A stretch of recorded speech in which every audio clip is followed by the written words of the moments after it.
It's Masters week. Noted golf experts here to kick things off, tell you who's going to win the Masters. What should some bets be that you make? Not financial advice. We're also going to do some best ball drafts. As always, that's what we do around here. Be sure to like, subscribe. We appreciate you folks being here. Interact in the chat. So, Davis, it's Masters week. Who's winning? Who's getting the green jack? Scotty, Rory, or Colin Morikawa. One of those three guys is winning. Frankly, look, man, this is not really an event. I believe Danny Willett is the only one to win deeper than. No, Sergio was pretty deep. Not that deep. Deeper than 100 to 1. People are frothing for Sergio this week. They are frothy. That is certainly true. But getting top 5, top 10, very different than winning, right? Will Zalatoris was it 3 years ago? Debutant was second. Actually, was first on Saturday. Second heading into Sunday. It's just it's a different position. Trying to win a major champion, and it's just a very difficult golf course, right? I'm going to go with the Hove. No one's on the Hove. He came in with the M&M cut. He switched drivers. No one's a fan of his short game, which, the rub on the Masters course is, yes, driving's important, but really it's how you scramble. And that's not the Hove's game. He's coming off a first, though. Let's go with Viktor Hovland. Viktor Hovland on takes. He has more. I was gonna say he's one of the only top 20 guys in golf who has more negative sentiment than positive sentiment. So that's kind of like the whole field, though, right? Because it's like outside of Hovland and Ludwig, it's like everyone loves everyone. Henley's awesome. Straka's awesome. Love Connors is awesome. Yes. Patrick Reed is awesome. Sergio Garcia is awesome. Phil's awesome, dude. Phil's back. No, you're Liam. You're so right, because the penalty for liking someone taking a big stance at the Masters is less because there's only 96 golfers.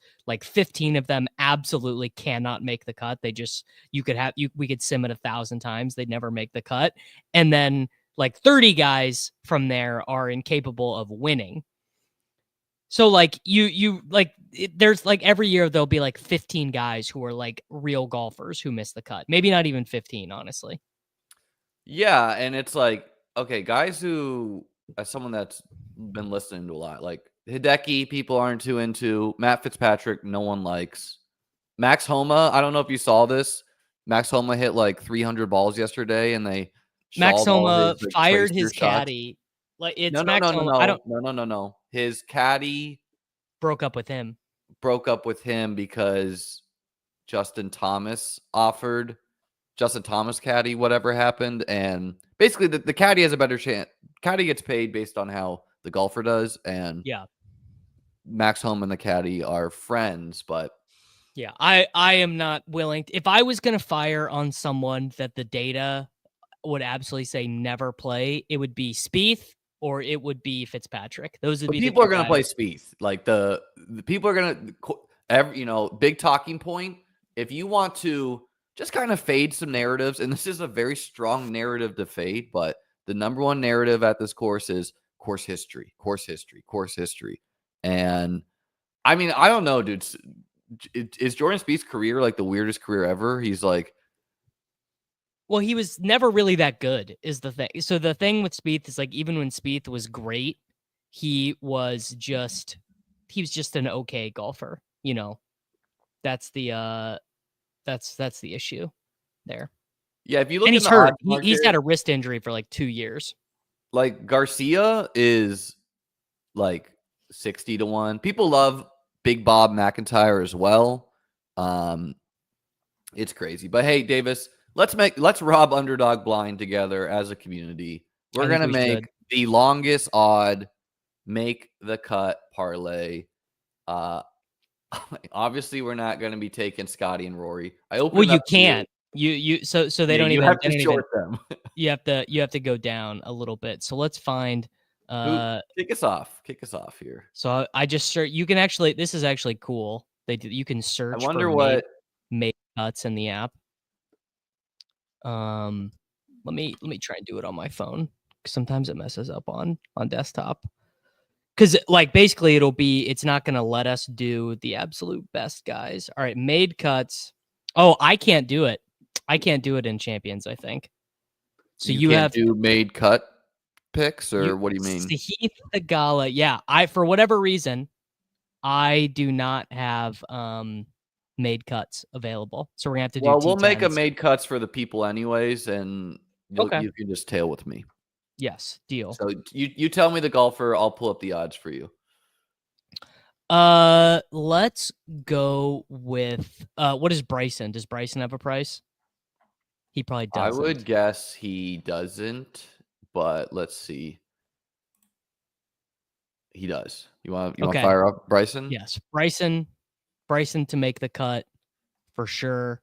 All right, I'm gonna go with Aaron Rye. I like that one. Yeah, just like Aaron I said, Rye. everyone loves everyone. Oh yeah, totally. It is kind of crazy though that Bryson's 0.66 and Aaron Rye's 0.73. Does that seem? Does that seem right?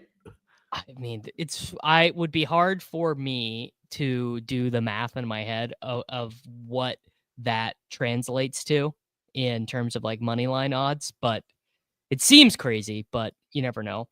All right, let's do the rub on Bryson is number one. He's an insane person. The golf course is not supposed to be as wet as it's been in past years, which people seem to think helps Bryson's game. And then also for Bryson, it's like he probably has if you're not first, you're last mentality, which you should when you're one of the top golfers. So 100%. He's a little bit more likely to just like blow up, you know? Yes. Yeah, that is true. All right. Corey Connors. We did just have someone in chat. Very popular. Yes, 100%. But Corey Connors. And guys, if you're looking to make like the most chalky lineup this week on DFS land, so that use would be Connors and Straka. Well, and Sergio and Reed. Like if you're trying to do that, you're probably better off just firing a make the cut parlay, and rather than putting that in the DFS $10. What do you think will be the most popular build? That's a big question. Say that again. If someone's firing a $10 Millie Maker, what do you think the most popular build going to be? Like who's the high end guy they're putting in? Rory or Scotty?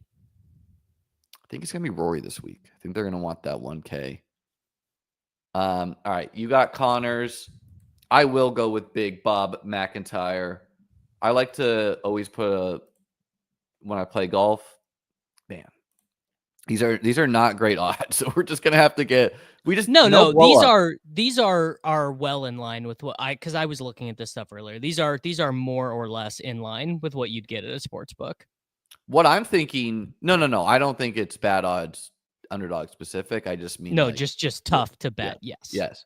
What I'm kind of thinking is like if you're only getting 0.73 for Aaron Rye, who's 6,800 on DK for comparison to Bryson, who's 9,900. Shouldn't we just be taking like the Brysons? Take Rory. Yeah. Take Rory. Take Scotty. I don't think we can. He's one where you can't.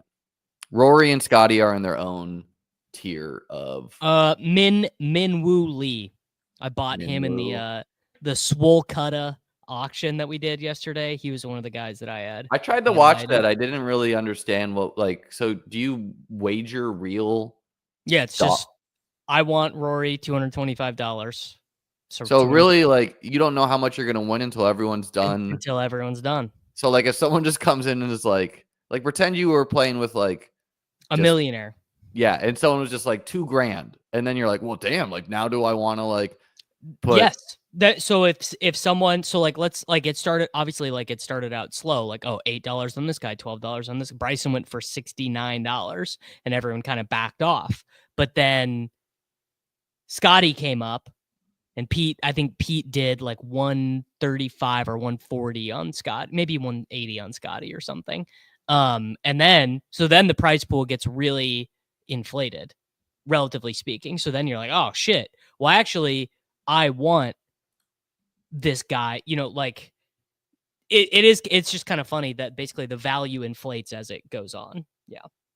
Deep cut here. I'm going Steven Yeager making the cut. I like him. Of course. I like everybody. Why wouldn't we? So what did the what's Scotty go for? Well, I spent $225 on Rory. So he went because What's everyone the pool at? What's the pool? If he won, I would win money. The pool is at $2,900 total dollars. Man. The best buy, I mean, I hate to say it, the best Dave got John Rahm for $75, which was like far and away the best. Well, so like the order of the golfers matters a lot. Like, was Scotty last to be bid on? No, so what happened was Scotty was in the middle, but Rory, Morikawa, Cantlay, and one other expensive guy were the last 5 guys. We just did a randomized order, just a total, like we just clicked the randomize button and they just came out randomly. And the last 3 golfers were Rory, Morikawa, and Cantlay. So it was kind of like, we don't know how big the pool. And I was basically just like, well, I'm just not going to not get Rory. Like that was the whole reason I wanted to do the thing. What did like Cantlay go for in comparison to? I've got it pulled up. Let's see. Cantlay went for Aberg went for 145. Rory went for. I'm shocked Aberg went for that. People hate him, but Kitchen bought him. That makes a lot of sense. The guy not following golf is. But Cantlay went for 93. Okay, and Scotty went for 180. That's obviously. Well, I wanted Rory, not Scotty, and I think everyone kind of felt that way. Like everyone in this pool is like golf, other than David and Peter, are like golf virgins. So they're like, Scotty, no, we want Rory. Well, that's like, I think Scotty. I don't know, because in DFS it's a little bit different, but like, you listen to some golf pods and they're all like, oh, well, the trends are you need to have won and Scotty only has a second, and it's like that type of stuff to me. When I listen to it, I'm like, okay. And the dude like cut his hand making ravioli or something. I mean, Scotty the deal with Scotty is he just has had his B+ game this year, which is like obviously still makes him one of the best players of all time. But it does to me, as a above casual level golf fan, makes me think it's more wide open than last year, where it was just like someone's going to have to play the best golf of their year to beat Scotty. Whereas I'm like, Rory could come in and just fire a bunch of 68s and win, or Bryson could win. I don't think Henley can win. I don't even really think like Straka or Connors can win either. I'd like to see an amateur do well. I think one of these, I just thinking about it, I'm like, why can't a dude in college play golf well? You want to know one of the amateurs who did very well here? Bryson DeChambeau played very well as an amateur. Also, like a year or two ago, one of the guys was like top 15 or something like that. Did you see? So the amateurs, one of the guys is basically like, who was the quarterback taking the same class? Oh, Josh Rosen. You know how he's like at like UPenn? Yeah. One of the amateurs, he's like a financial analyst, and I guess he's moonlighting as a golf guy. Golfer. Like, that's fun. Like, I hope that guy does well. Last year, people played Gordon Sargent in DFS. I did because dude, he hits the ball a country mile. He hits the ball hard, man. It's supposed to be a course that rewards that. Apparently not. Yeah. All right. So I got Yeager in there. Who you got? All right. Give me Akshay Bhatia. A lefty. This course is supposed to help lefties. I don't know why. Don't they like change the literal course they play on year to year too? It's like it's always make it. No, it's always this course. Okay. But they will, they're cutting down trees. They're doing this to the green. They're doing that to the green. Well, the hurricane rolled through and thinned out the trees. Yeah. But as Brady says, I mean, it helps lefties for a couple reasons. The first being there are a lot of holes that bend that way that are just more natural for Yeah. lefty, and a lot of the bad misses favor left-handed players as well. Like the great example is if you hit it to the pine straw on 13, that's a really hard shot to make. The left to right moving shot, it's very hard to make out of that area. But as a lefty, you're doing the right to left shot, which is much more natural. I mean, that's just one example, but basically it's just a little bit easier for left-handed golfers. Well, it's interesting because like one of the narratives of this course is that driving accuracy isn't all that important because it's not a course that punishes an errant tee shot all that much is what I've Depends heard. on the hole. It depends because some of the holes there's a short shot that makes sense. Some of them there's a backstop. The reason why you'd want to be in the fairway at Augusta is the greens are super fast, and if it's wet or if it's not wet, if it's dry, you're not gonna hold the green as easily. All right, I got Patrick Cantley in there. We need 2 more. We're at a 7Xer right now. Okay, let's do Taylor Pendrith, Canadian. Pendrith, a Canadian, and it's in his first time.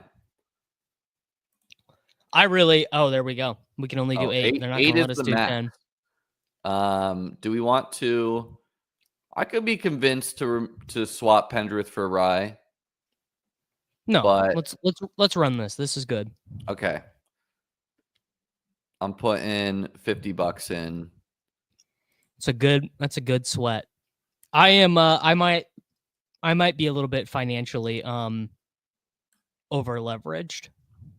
Yeah, I mean that's something that everyone who's giving good bankroll management advice would say something like, look, is there any logical reason to bet more money on Masters Week? Absolutely not. No, definitely not, right? The markets are sharper, the lines are better, you're going up against the best of the best, but the answer is no. And the point is, of course, that winning 200K this week versus winning 200K at the Houston Open, it's the same amount of money, but it doesn't feel that way. Masters Week, a little bit more allure, especially for you and content. I don't usually play that many golf lineups. I'll play like 1 or 2, but I'm putting more in the Millie Maker because let's have a great week.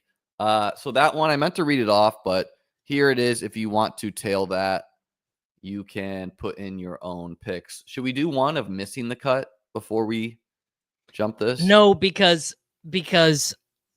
I don't want to pick any guys that I'm already betting on, and I'm already betting on everyone.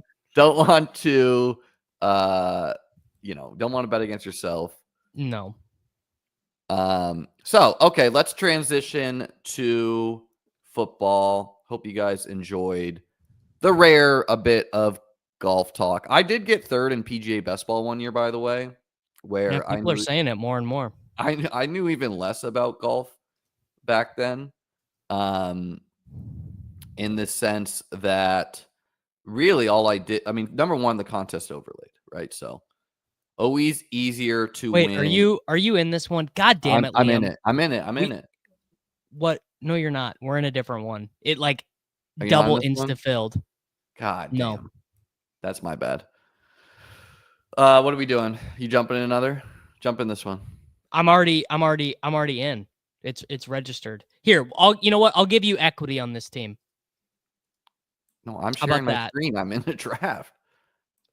No, you're not. Get out of this one. Leave this one. I'm drafting one. I will give. I shared my screen. I will give you equity in this one. Okay.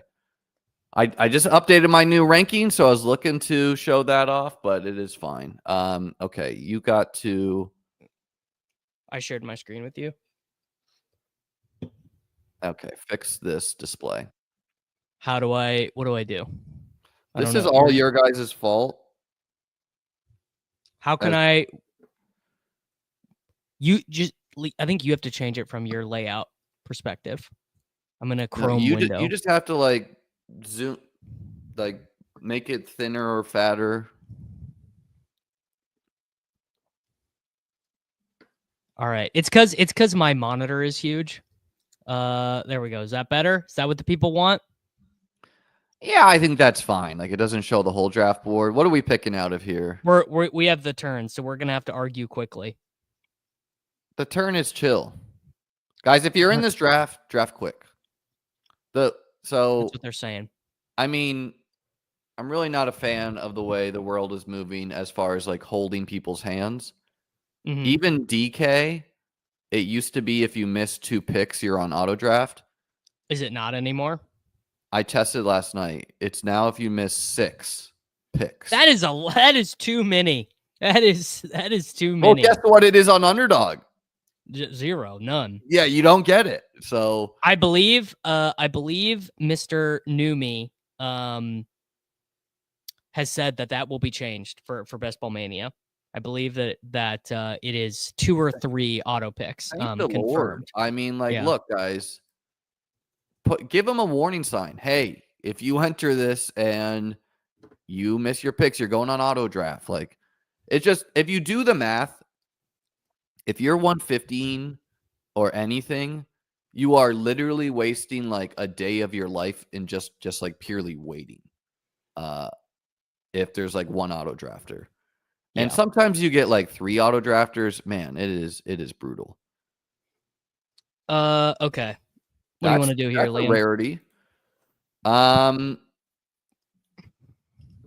Let's get weird. Let's do AJ Brown.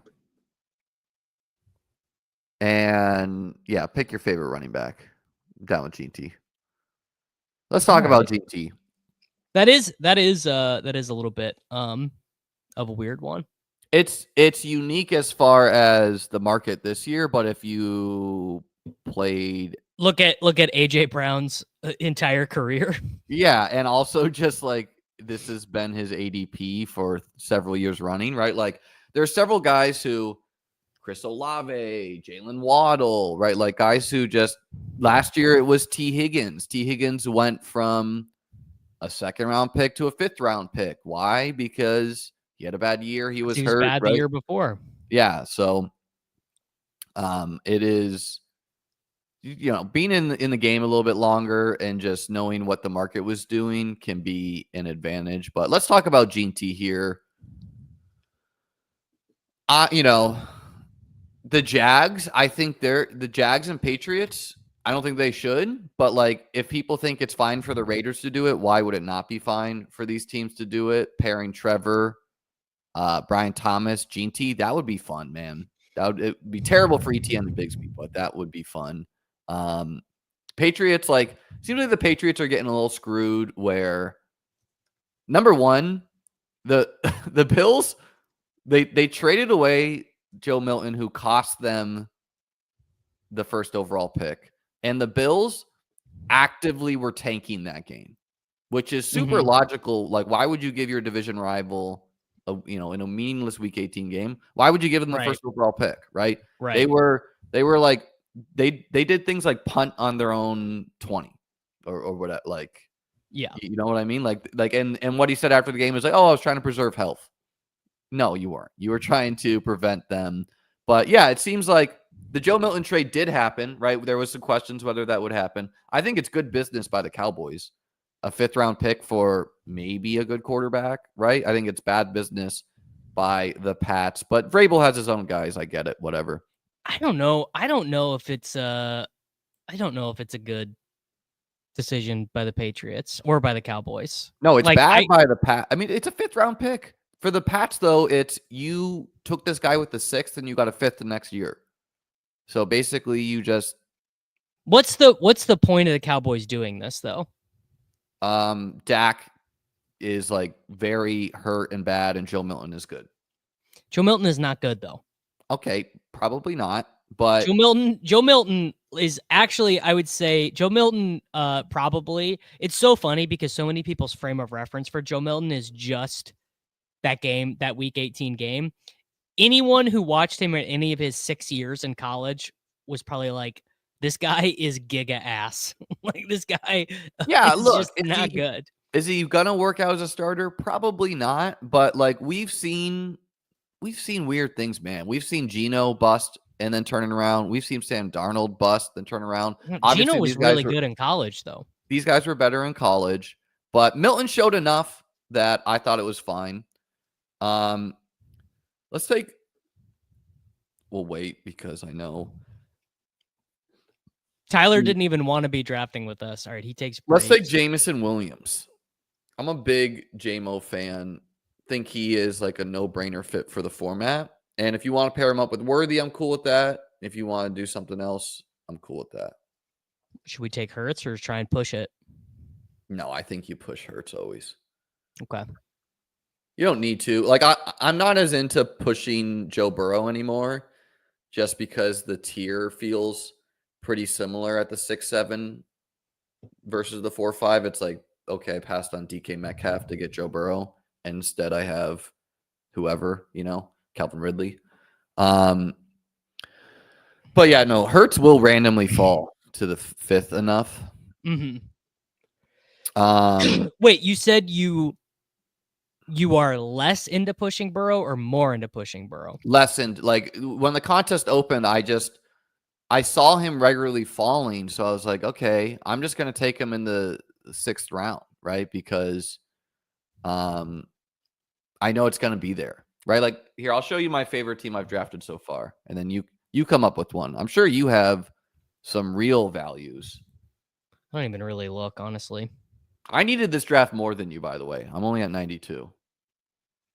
Well, I jumped in when you told me to jump in. Dude, I pulled up DraftKings. It was a failure.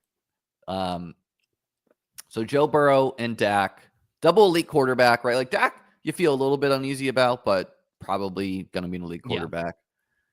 Yeah. Hampton, James Conner, Tajay Spears, Jerome Ford, and then for me, quite nutted to have Isaac Grendo and Jordan Mason. Been seeing some Grendo steam, but I thought betting on these guys early was quite smart, where you get the trade outs, you get the CMC hurt. You just know that one of them is really valuable. Both have gone up in price a lot. CD Lamb, Tyreek, T. Higgins, Chris Godwin pulled up to get unique. And then just a bunch of dudes, Tillman, Yoshi Voss, Downey Brown, Josh Palmer, who is now like an ADP of 160. Liam, I'm not going to lie. Those receivers are terrible, dude. Well, if CeeDee Lamb and Tyreek Hill are two of the best wide receivers in football. I know, but like this is your favorite team. Your favorite team has Yoshi Voss as your wide receiver 6. Well, Ray McLeod. I mean, these 4 dudes you hope are like in the contention for literally like top 10 wide receivers in football. And if that's the case, you just need some random spikes from these guys, right? Sure. And then it has Hawkinson, Jonnu, Njoku. You're welcome, Dave. So I don't know. I like this one. Got quite value. No, that team is good, but the wide receivers, I'm a little bit worried. It's hard to say a team that has CeeDee Lamb and Tyreek Hill is bad at wide receiver. CeeDee Lamb, Tyreek Hill, T. Higgins, like, pretend this was a managed team, right? Pretend it was if it was a managed team, all those guys would be cut by week 2. It was a managed team, and you got to start CeeDee Lamb, Tyreek, T. Higgins, and Chris Godwin each week. How are you feeling about your wide receiver room? Yeah, you're feeling good. It's feeling great. And then you just picking guys who could spike. Tillman, Yoshi Voss, Diami, Palmer, Ray McLeod. Palmer's a weird one where in some sense it's like a much cheaper bet than Curtis Samuel was last year. Sure. But he's also getting a little expensive there. Palmer's not a you guy. I know that about you. Yeah, I've hated him always. And weirdly, like you'd think that Buffalo would be like a good landing spot, but like for fantasy, it's not really, because they only play one guy full snaps. I don't know if we can. I mean, number one, Palmer does different things than everybody else on the team, right? Like he might be a similar body type to Keon, but Keon doesn't beat man coverage. Palmer does. And then the number 2 is like, can we just be real? Palmer doesn't do anything. Palmer is a fucking loser. Palmer is good at beating man. Let's just be real. That's been the rub on him his whole career. He's better at beating man coverage, and a lot of the other guys are better at beating zone. All right, what are we doing here? I think this is not a bad time to eat your veggies and like double tap running back. Never really want to do it, but like a Chuba Walker. Probably wouldn't want to double tap. It allows you to stop at 5, and it's like we have a round 1 guy. We're like Worthy and JMO we like, we don't need to, but I think that's something you probably never do. So like I would do Chuba and Walker over the, because I think something that's going to happen in this draft is the Henderson, the Judkins, maybe even Hampton. Yeah, one of them's going to be a faller. Or most of them are, because teams might convince themselves, like, why would I take this guy? Can I convince you on any of these wide receivers so that our wide receiver 4 is not Rashad Bateman? You can, sure. Take your pick. Debo, Jeanty, Pearsall, Burden. Golden, I would do Ken Walker, but I don't want to make that choice right now. But if you were making me choose, I would do like... We'll take Ken Walker. I mean, I just think... It feels pretty bad. It will feel bad, but occasionally, and maybe this is a bad room because it's streamed, but occasionally you will get the rookie / Khalil Shakir and co to fall, like all of them. So you're getting... Do you want Shakir without Josh, though? Yeah. I mean, do you want good players who score points? Yes. Is it better correlated? Sure. But... You know, like occasionally you'll get Matthew Golden and Igbuka, or Burden and Shakir, or like things like that. And I think you should just be risking it, right? Because this tier is like from Jennings down to Shakir is quite flat, right? Like if Shakir just scores 8 touchdowns, he's going to be a better bet, right? And just to finish the Josh Palmer thing. Does Shakir have 8 touchdowns in his career? He does not. He has 7 in his career. So he barely played the 1 year. Like last year was really his first year being like a focal point, right? Sure. And yeah, I mean, I'm just not going to be surprised if Josh Allen stops just like repeatedly scoring in the goal line in like meaningless regular season games. You know who my most drafted Bill is? Kincaid. Ray Davis. Ray Davis is all roads. So if it's Allen runs less at the goal line, James Cook holds out, or the team's pissed at him for wanting to hold out, Ray Davis is the winner of all of these. I think Ray Davis has a chance to be, I don't know, what's a good comp?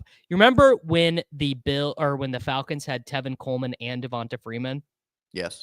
I think Ray Davis could be the, I suppose in that equation, the Devonta Freeman, where he's drafted, people like him, but he's not like, no one's like putting their badge on him. And then he just like cranks out in like a 13 touchdown season. Yeah, I like betting on Ray. The only way it goes bad for you is if they draft a running back. Well, number one, the Bills have like 10 picks in this draft. 11, I think. Yeah, 11. Browns have 10. And so, yes, they paid Ty Johnson like the min, right? But Ty Johnson can be cut for that doesn't mean right. Yeah, and so it means nothing. Like a couple guys that could be moved on draft day: Breece Hall, James Cook, Tyreek Hill. I don't really think it's that likely James Cook is moved. I think the Bills would just kind of be like, "Sorry, dude, we're gonna run you into the ground and then see you later," right? Breece. I mean, what would they even get for him? Tyreek is the one I could kind of see being moved, but that would still be kind of weird. But yeah, I don't know. The Bills trade Cook, take Hampton, or they're just with their extra second round pick. They're like, well, let's just take Travion Henderson or something, right? Like running backs are clearly a big thing in the Bills offense. And it's pretty good to be betting on running backs that were good in or with good O-lines, right? Which is a thing you could say about the Bills, a thing you could say about the Bucks, right? There's a lot of teams that have good O-lines out there. So Shakir goes, Igbuka goes, but we might get him. Travis Hunter, man, I'm really happy I packed my bags. I don't think I'm going to be doing this. Yeah, this is a win for us, just taking 2 of these dudes. God, having to take Brandon Ayuk. Say it ain't so, man. Yeah, I mean, does it feel great that he has double ligament injury? No, but every Brandon Ayuk news story is, man, they sure would fucking love to trade this guy. Oh, that's meaningless. Like, you can't hype up meaningless. Like, when the next guy is Josh Downs, like, I think it's a no-brainer to take Ayuk. Actually, I think we should take Goff because we have no stacks set up. No, that's really bad to take Goff. It's definitely not like Liam. How could it possibly be bad to take Goff here? Because he literally will be available the next pick a lot of the times, and like no, the St. Brown drafter. Like, if you think Brandon Ayuk is a 0, okay, but I think that's foolish. Like, Brandon Ayuk has contest-winning upside in the money weeks. Right, but the St. Brown drafter next to us has no quarterback, so he's either taking him here or taking him at 107, and we have no stacks in a contest that you get a set of steak knives for getting 7th. Yes, and that's exactly why you should take Ayuk rather than reach 30 picks on Jared Goff, right? Like, it's not a reach at all on Goff, though, because I literally got Goff at the next turn pick in yesterday's draft, so it is. But the St. Brown drafter doesn't have a quarterback and picks twice. I don't care. Like, sacrificing going from Ayuk to Darnell Mooney is not worth it to me. Right, but we're gonna have you understand what I'm saying? We're gonna have an unstacked team. We can figure it out. We could do Anthony Richardson, AD Mitchell, bro. It's not hard to figure out, right? Like, there's a lot of backstackable. Drake May, Hunter Henry, dude. I mean, you can literally go May Diggs if you want. You can go Jalen Milroe invited to the you go Cam Ward, Chigakonkwo. Like, it's not hard to figure out stacks.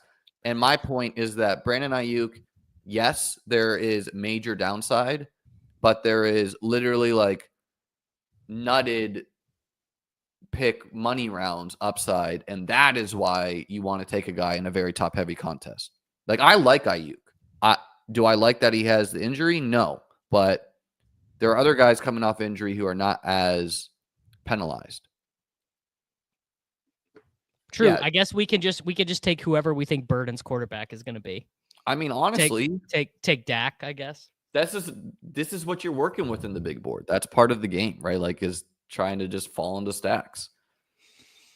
Like, Seattle. I mean, I think Goff, Hollywood, Mims is better. I mean, really, actually what it does is it just highlights why Ken Walker was the incorrect pick. Really disagree. I think, look, would I prefer, which 3-person combo would I prefer? Tony Pollard, Burden, Jerry Jeudy, or Ken Walker, Burden, Ayuk? Easily the Ayuk one. Does the Ayuk one have more downside because Ayuk could just be hurt? Okay, I accept that. But also, like, Travis Hunter could crush Jeudy as well, right? And then it's like whoever's throwing there. So it's not like, I don't think Ayuk is a wildly different tier than Jeudy, Debo, Reed, Ridley. But I do think Ken Walker is quite a different tier than Tony Pollard. The next running back off the board was DeAndre Swift, right? Like, I think we actually ran fortunate for going double running back. Like, we gambled and we got lucky. Sure. I mean, you just paid Ayuk, which is like, you got so. I don't really like Walker either. I started out the offseason really high on Walker, and then, you know, the Seahawks are like actively trying to be bad, which is I feel weird. Uneasy about Walker just because of Charbonnet, but you know, he has home run hitting upside. And who do you like better, Ken Walker or Tony Pollard? Pollard by little, I guess, or Walker by a little. Straight up, you would have Pollard rank over No, Walker. Walker by a little. Okay, yeah. I mean, I don't know. Like, Pollard Walker, was also IU, like legitimately good last year. The thing with Walker is you feel pretty good about they're not going to add someone else in the draft. The Titans could definitely add someone in the draft. Well, and the Seahawks, like, you think about what they want to do.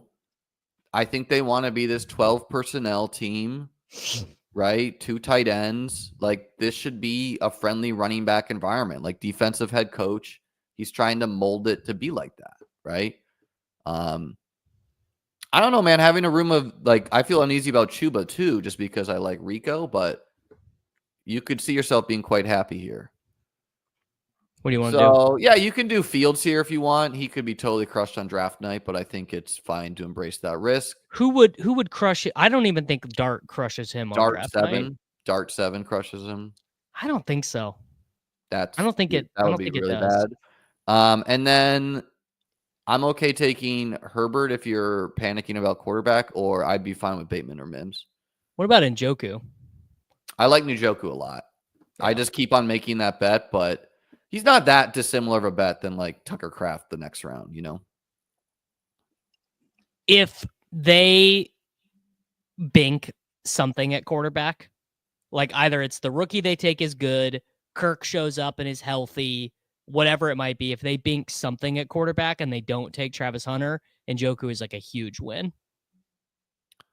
I just keep on taking Njoku and Jonnu because I really like both bets. But yeah, you could see things going bad in Cleveland, right? 100%, yeah. Tyler, if you wanted Fields so bad, take Fields and pass on Goff. No one's making you take Goff, dude. I mean, I guess frankly, like with JMO, you definitely would rather have Goff, but Fields is going to project for more points. Well, JMO's got some rushing touchdowns in his too. Like he's got those end around touchdowns. Like, you know, weird things can happen. Sure. Yeah. Famously scored a rushing touchdown in their playoff game when they were getting obliterated. Yeah. Actually, his 2 rushing touchdowns in the playoffs. Scored one 2 years ago as well. Yeah, I mean, I don't know, dude. JMO's awesome. I think like Baker is pretty easy to backstack too. And we could have gotten Purdy as well. Like we were setting ourselves up for Purdy. Purdy went, but he falls all the time to that. You know you're never getting Purdy at this spot because you have to duck the Kittle, Jennings, and the Pearsall drafter. We might not on a stream draft, but I see it all the time just doing a casual draft. Like all the time I see this tier of guys, these quarterbacks fall to the 9-10 turn guy.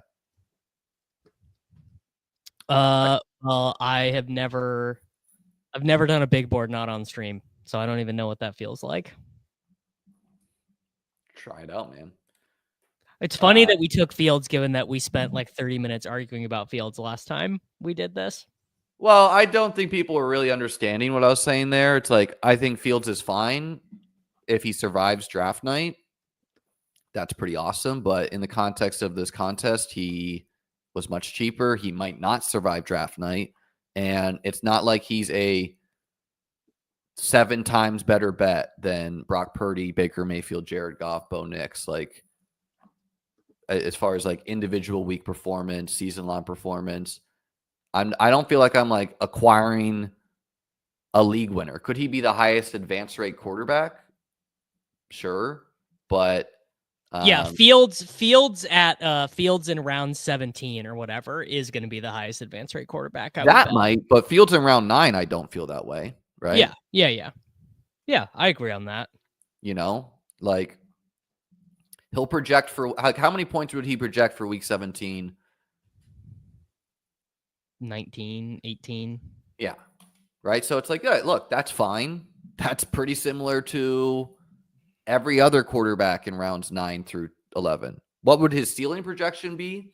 High. Yeah. If he lands in a 33 dome or whatever. If he lands in a dome, it'd be very high. But if he Who lands, is the potential Jets dome opponent that's like likely? I can't even think off the top of my head. like your nuts is like away at Miami.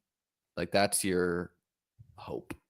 It's not a dome, but it's at least good weather, right? Like nightmare is like away at Buffalo again. That is not unless Buffalo is giving up.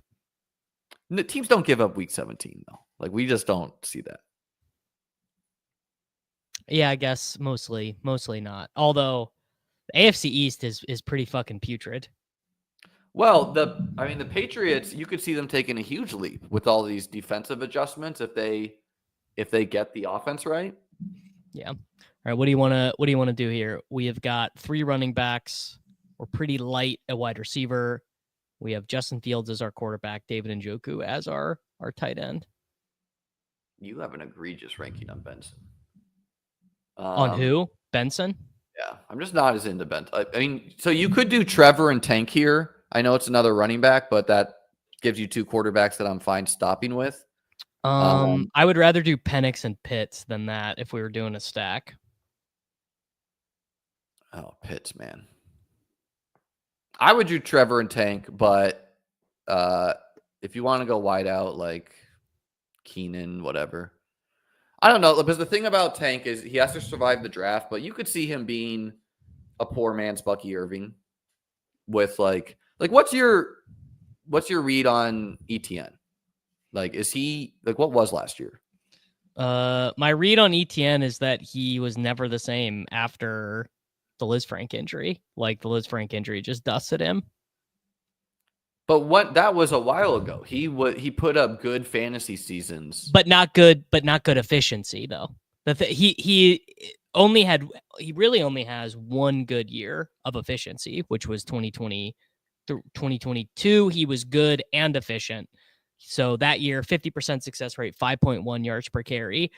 Over his last 500 touches of the ball, he is averaging 4.4 total yards per touch and only has 14 touchdowns on all of those touches. Yeah, it's just, I mean, Tank is a pretty similar thing to Jordan Mason, right? Like he wasn't as good, but he was good efficiency wise. Yeah, well, he was the worst running back in the NFL his rookie year, and then really turned it around. And we're definitely going to end up with fucking Jerry Jeudy or Cedric Tillman and Ray McLeod and a bunch of fucking dust balls on this one. Yeah, and I think you should be layering those in, right? Like you can take Brenton Strange. Trevor has infinite wide receivers to stack with. Brown, we will get to take Gabe Davis and De'Ami Brown. So Parker Washington, right? Like I still like Trevor, man. Like I think it's some pretty disrespectful prices in the market to Trevor, Dak, CJ Stroud. Like this is a leap of faith to have JJ McCarthy in this. The same with Penix, right? Like, I don't know. I'm really into London off of the 3 games. How is that? Because you think McCarthy's going to be worse than Darnold? I don't. I don't think so, but Darnold was pretty good. So, like... But we know that Darnold is ass, though. The thing is, like, yes, Darnold's fantasy numbers were good, but we know, like, he as a environment is really nice, ass. too. But we just haven't seen it. Like, is McCarthy a game manager? Like, I just don't know. You know? Darnold is a game manager. I mean, that's the thing. Darnold managed the games, but had good fantasy numbers. Like, Darnold did not have 650 pass attempts. How many? I don't know, man. Like, Dak Prescott's averaged, like, 25 points for a season. Right, like that is I understand why he's here. No, sure, Dak is way better. I mean, he doesn't have a wide receiver 2 yet, but yeah, I mean, I would put wide receiver as the chalk pick for them. Yeah, Golden, Ted. I think Buka. Ted. I go Ted over Golden. Yeah, I don't know, man. I'm undecided about that one. Golden is a better fit next to CD for sure.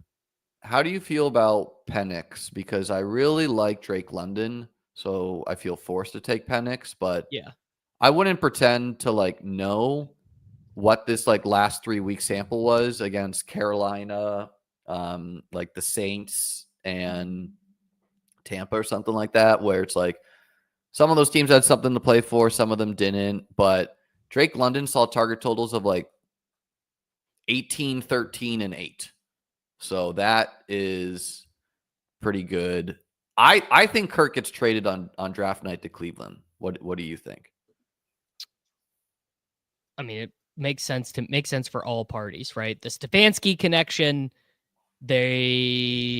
Atlanta has no interest in having, paying Kirk Cousins $1 bazillion to be their backup quarterback or whatever. It's just a money thing is all it is. It's just the teams trying to figure out who gets what amount of, like, is some team going to pick up extra dead cap? Is Cousins going to, I think some of these guys, if I'm correct, can like take a signing bonus or something to like ease the difference on the new team. Like, there is some optimism about Kirk. It's the same optimism about Rodgers, where it's like another year removed, a full year removed from the Achilles, which is usually what it takes, right? And so if you as Atlanta have questions about Penix, plus the optimism from Kirk, plus you think your roster is good, it's kind of like, whatever. Is it a good spend of money? No, but you're going to have to eat the dead money anyways. Like, let's just keep a good backup. Let's just keep a good guy to mentor him. Keep things afloat here, because, you trade Kirk and then Penix flames out, you're getting fired, right? Especially if Kirk makes the playoffs with Cleveland or something. I mean, yeah, that would really be something. All right, we're up. What do you want to do? We got to hit wide receiver here. Wicks, Knoll, Io Manor, Coker, Palmer, I like Wando. Wicks a lot. I also like Mr. Wicks.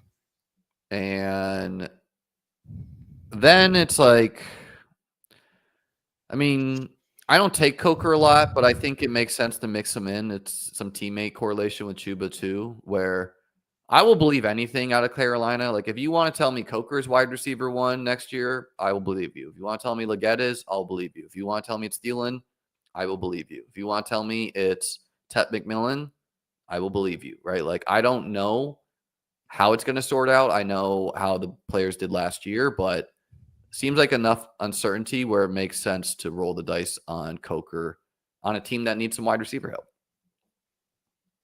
I think he stinks, probably, is the issue.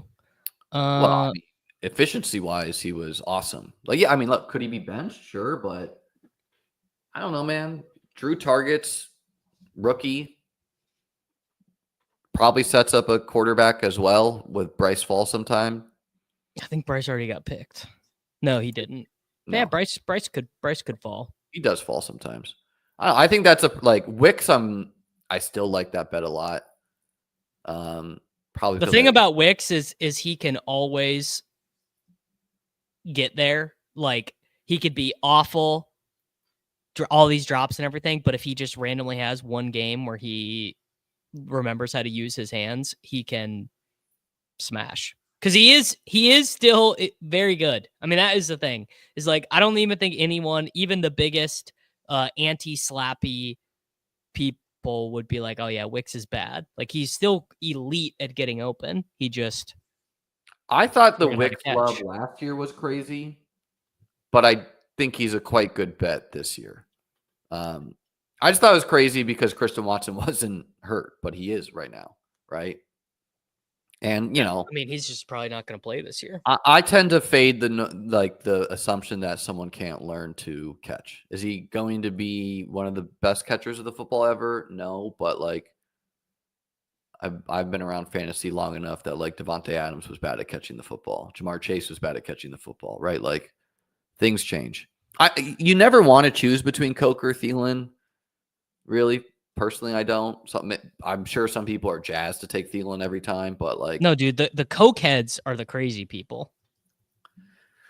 Yeah, well, like, someone asked, like, why are 3 wide receivers for Carolina going so early? Which I think is a fair question, but the reason is because ambiguity, right? But Like, they're not going early. It's just that they're all getting drafted. But the ambiguity is you don't know which one is going to be target dominant. Like, is there going to be a year 2 Yeah. leap for Leggett? Is Thielen going to be the target earner that he has been, or is he going to look as like? Because remember, Thielen in Minnesota looked done. The end of Thielen's time in Minnesota, he looked absolutely cooked, right? And then Coker is a fucking undrafted free agent from Holy Cross. Like, guys like that show up because of injury. Remember, David Moore was playing ahead of Coker for a stretch in the season. Like, guys like that go to 0 all the time. yes, he definitely has downside, right? Like, if you wanted to just secure some points, you take Josh Palmer instead, right? Or if you're trying to just like roll the dice on draft capital, you take Jalen Noel instead.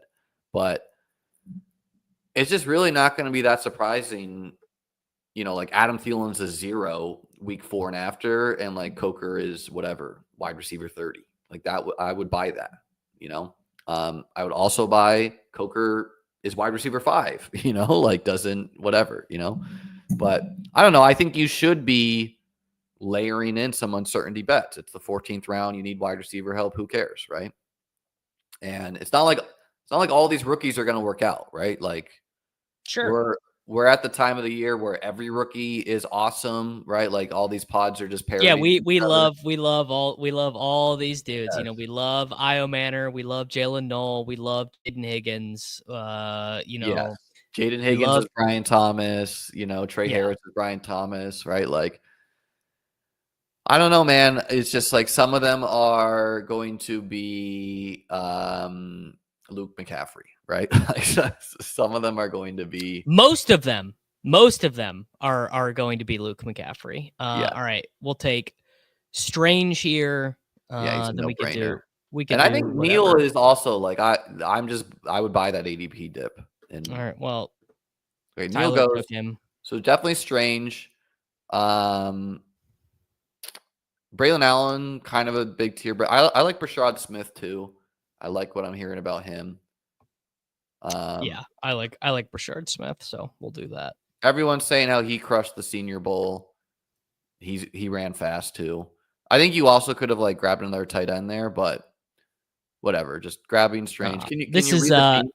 Yes. All right. So the team through 16 rounds is Justin Fields and Trevor Lawrence, Ashton Jeanty, Chuba Hubbard, Ken Walker, Tank Bigsby, Brashard Smith. Wide receivers, A.J. Brown, Jameson Williams, Xavier Worthy, Luther Burden III, Brandon Ayuk, Dontayvion Wicks, Jalen Coker, David Njoku, and Brenton Strange. So I pushed a lot of these teams where I'd either stop at 2 quarterback or 2 tight end and just take more bullets at wideout. I've been doing that a little bit and taking 7 running back teams because I'm just like, dude, I just want more Jordan James. I want more. Yeah. I want all of these guys. Because, Will Shipley, Marshawn Lloyd, like Kendre Miller, like these are 3 good guys who it's like someone's going to be good here. I think. Yeah, I just want to keep, and I'm just like, and I get to the end, I'm like, these wide receivers are dust. So like, I want to be like done. I want to be like done taking wide receivers at like this range right here. Like I do not want to have to be taking. Well, even like there's some guys I can convince myself at wide receiver, like Tutu Atwell, man. He's been a 10 points per game guy, and now he's getting positive coach speak. So like, I can convince myself on that. Demarcus Robinson, I could convince myself he's a good pairing with Brandon Ayuk.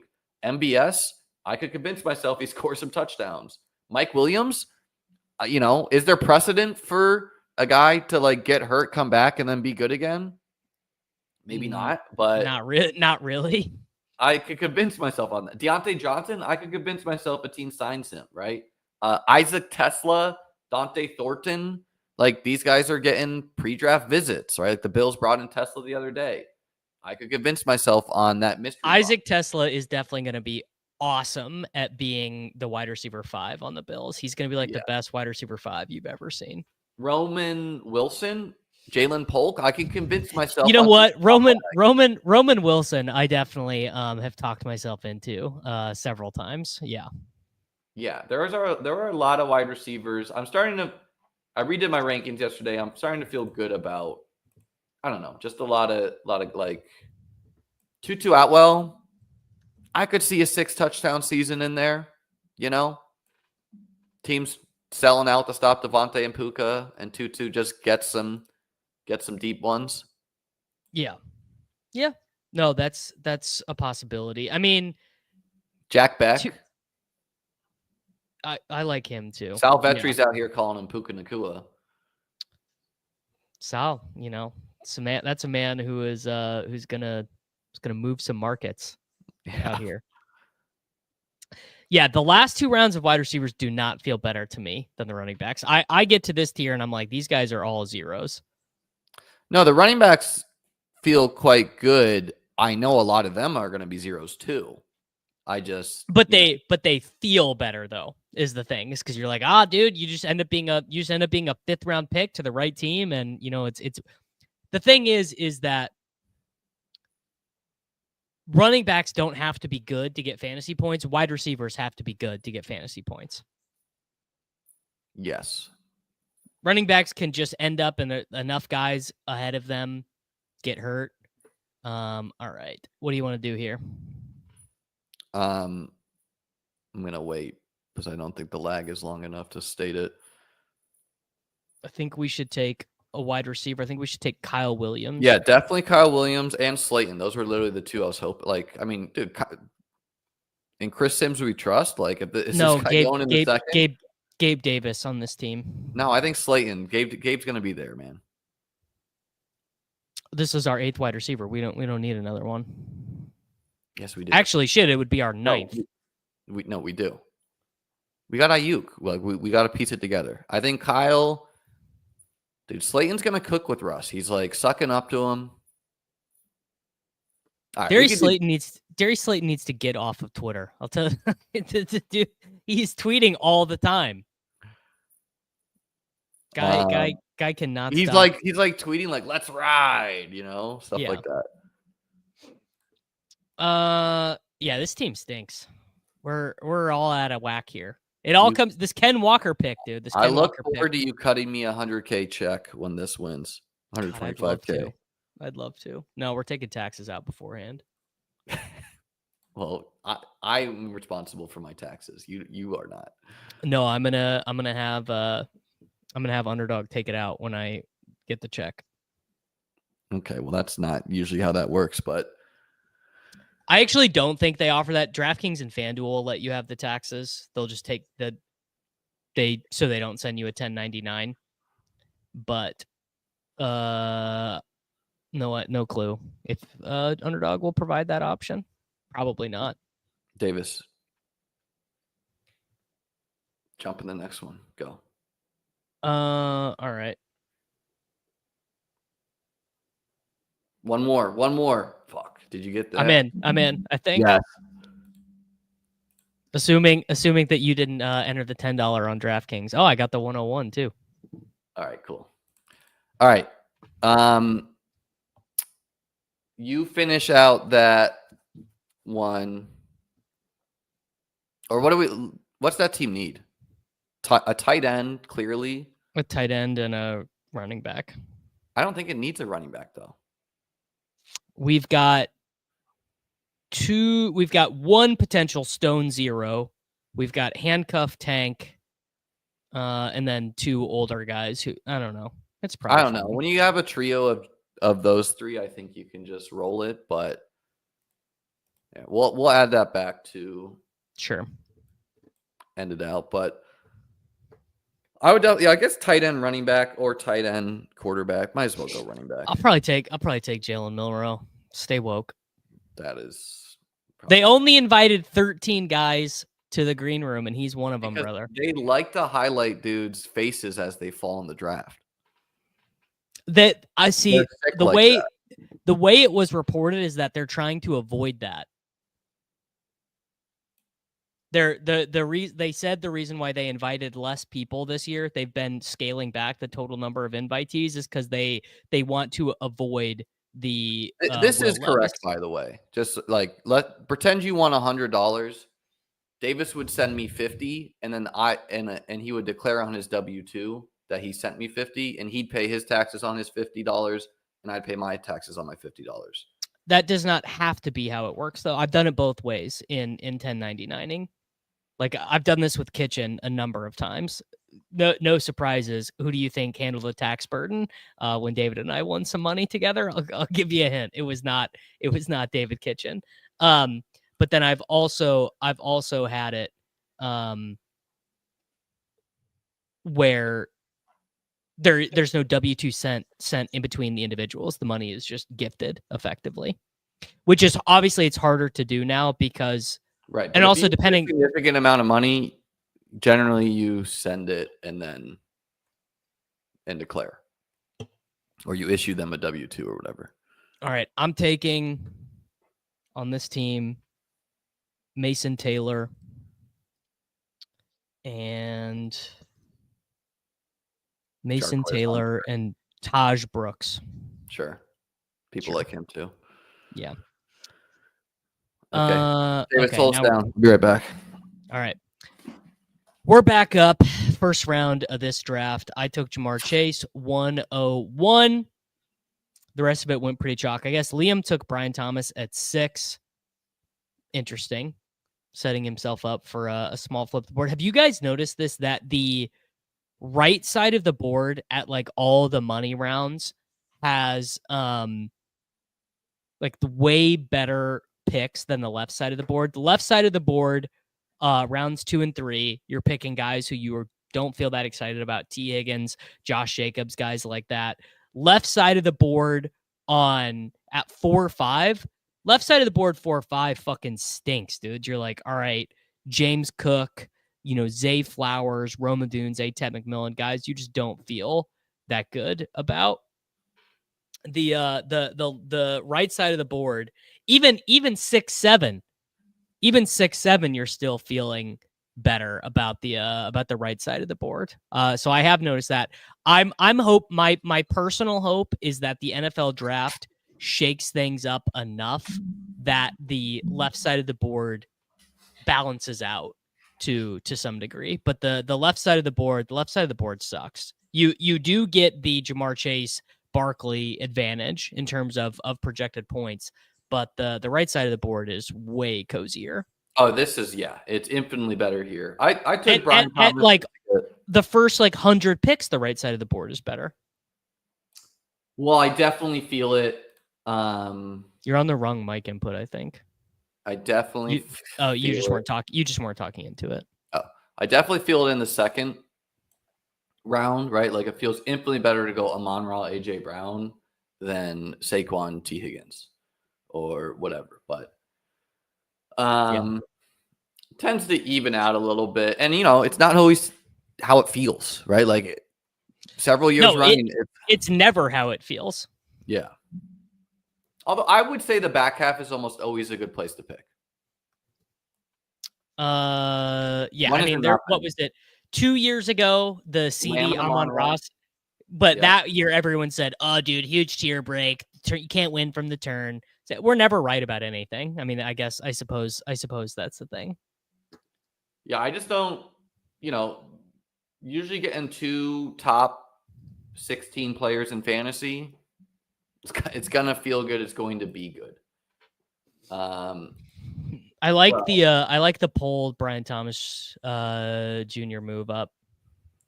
Yeah, and funnily enough, it resulted in a non-unique combo because I paired him with Achane, who kind of correlates there anyways. But I don't want to pass. Achane could be RB1. Like if we can just combine, I'm thinking of writing an article of like what if. And if you could combine his efficiency of rushing with his receiving of last year, that player. If you combine his year 1 efficiency with his year 2 roll, then you have the RB1. Yeah, easily, right? So I don't know. What's your intuition on Tyreek? Traded or not? Not traded to start the year. I don't think. Deadline traded. That feels more likely to me. Things could go real bad. Like Miami could lose to New England, right? Like these things could happen. They lose to the Jets. They if they're staring down the barrel, what are they doing? All right. Now I'm peeing real quick. You're in charge. Hold down the fort. I like Kyron's kind of a pull-up. Yeah, maybe he goes here now, but I like the division correlation of McBride and Kyron.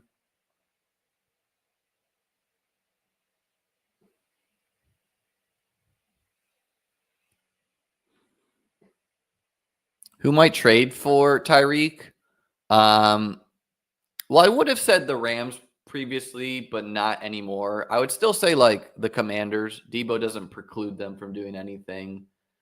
You could see a team like New England doing it. I know it'd be weird. It's division trade. Houston, if things don't, if they don't get another guy, Christian Kirk doesn't preclude them from anything. The Chargers, I think, would trade for Tyreek. Cowboys, brother. Cowboys love guys like that. Yeah. The Chiefs would, for sure. They hate old guys though. They hate paying for old guys. Like the old guys they bring in are the Hopkins guys. Like Hopkins gave up money and the Titans ate some of his contract to get him. Well, you're not going to have to give Tyreek a new contract if you trade for him. You're going to be like, you're riding out your contract. Yeah. No.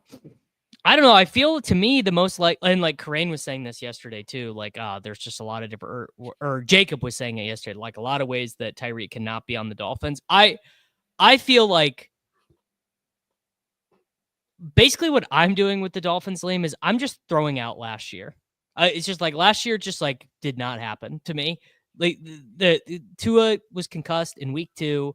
The offensive line was the worst offensive line of football. It's going to be way different. They're going to sign guys. They're going to draft guys. Like and I still think McDaniel is a good coach. So I'm just like and that includes the A-Chain volume stuff. Like, I don't think their plan was let's give A-Chain 9 catches a game. Like I don't think that was the plan coming in. I think that's just what they could do with the state of the offensive line. Yeah, I find myself betting on a lot of Miami guys. I could see it's fragile because Tua, but like they're a team that should have signed Jameis, man. Like, why not sign someone that can keep things afloat? Jameis is not really like a point guard, though. You know what I'm saying? Like Jameis is not like the executor. I reach down there somewhere. Like that's all I need from him. McDaniel hates that though. So when you say you don't think Achan's going to get 9 target, like, are you? No, like I'm not an Achan hater. I think the truth is that Achan is closer to who he was in year 1 than what we saw from him last year. Like I think he likely is being underrated, even as a second round pick.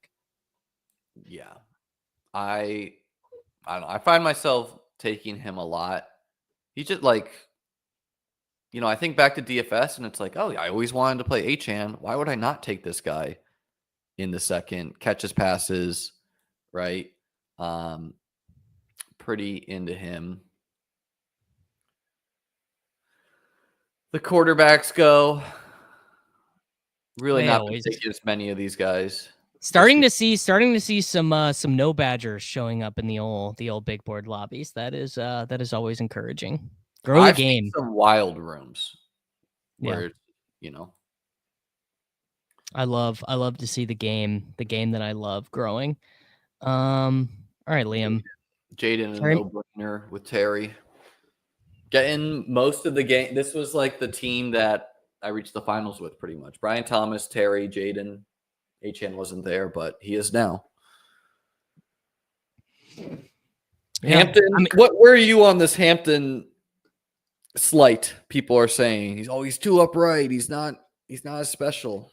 Yeah, he's not. He's just like a good running back. He's like kind of James Connery, not in terms of style so much, but in terms of let's do Tet and Addison. In terms of just like he's just like a good, effective running back, but not like, in my opinion, I don't think we're gonna be like, oh, dude, Amari and Hampton was like this legendary running back, dude. Remember Amari and Hampton? Amari and Hampton was sick.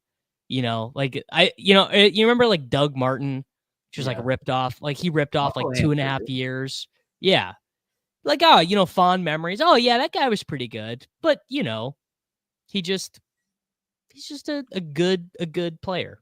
I just need to I see think the it's more likely that that Travion Henderson has a role we're not anticipating and soaks up touches from some team and is like super explosive.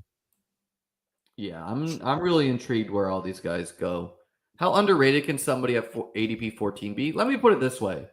If Achane instead of Gibbs in the fantasy playoffs went like 20, 30, 35, his ADP would be 5 overall, right?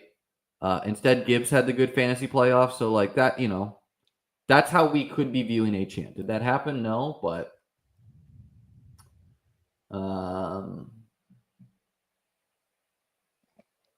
what's your like? Is Godwin just full systems go? I take that's him, but I'm kind a little uneasy about it.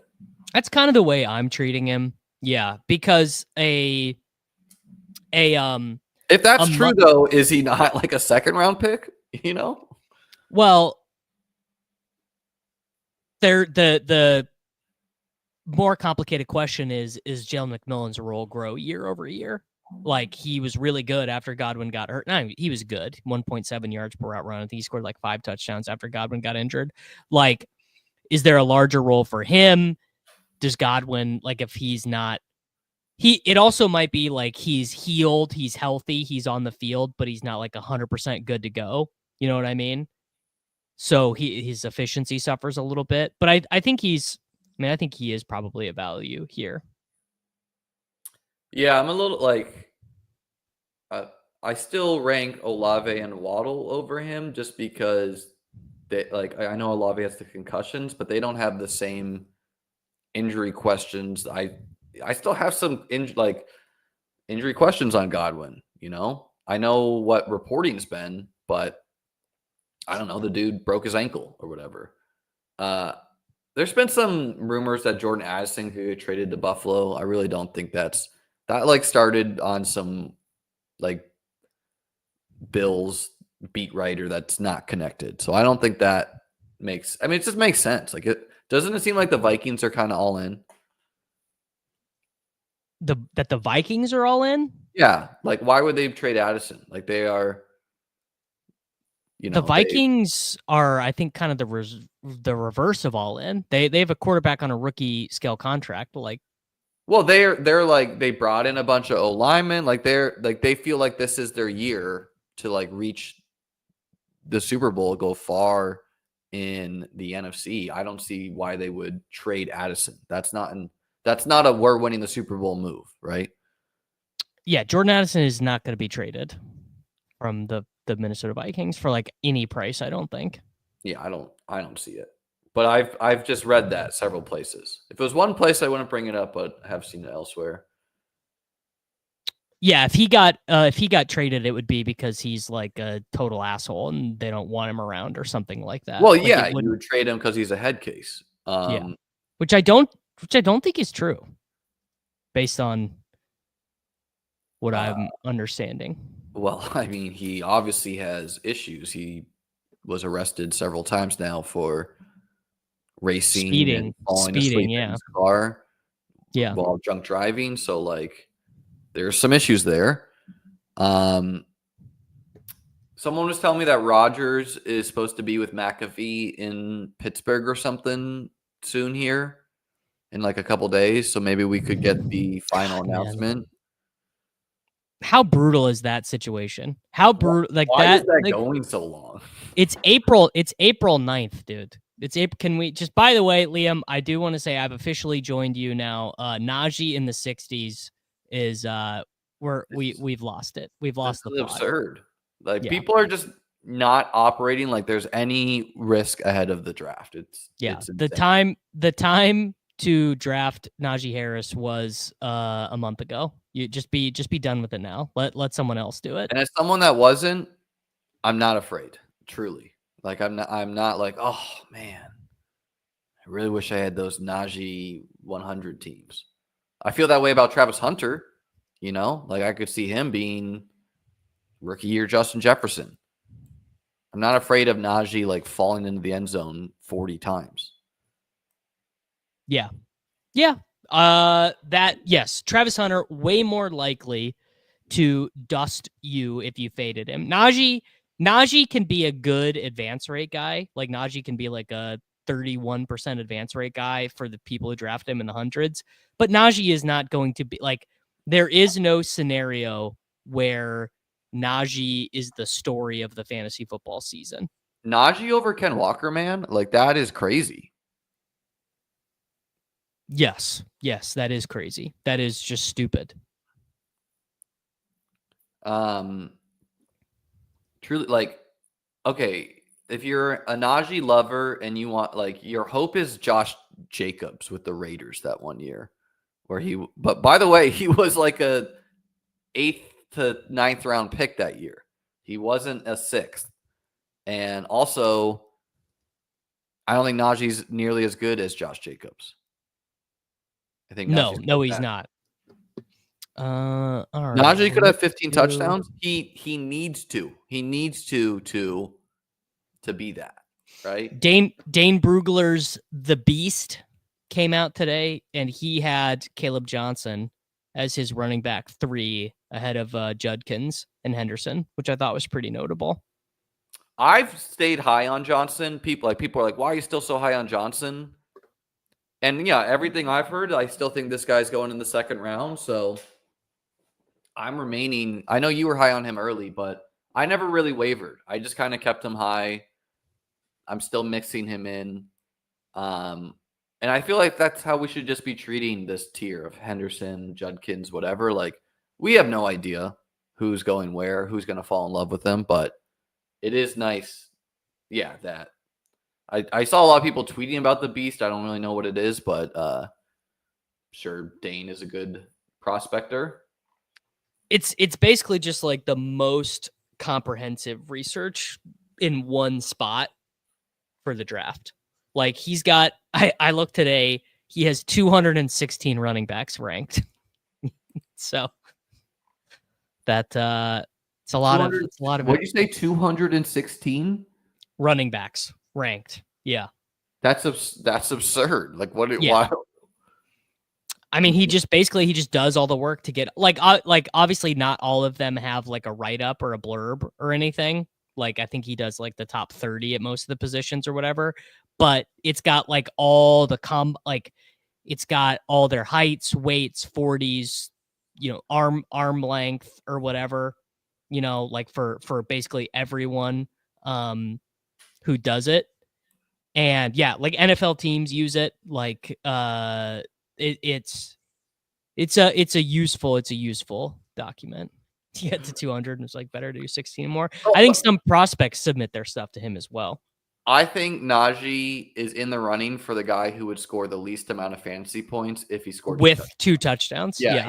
Like you could see some 14.6s from Najee off of 2 touchdowns. That is how little I think of him. He could definitely score 3 touchdowns and not get 20. I wonder if he didn't have that rookie year with Roethlisberger where he got like 200 targets, 70 receptions. Yeah. Yeah. I wonder how he'd be viewed, I mean, or if he wasn't a first round pick, if he just happened to have been taken in the 2nd round or whatever. So if Shakir has, call it 907, how you feeling?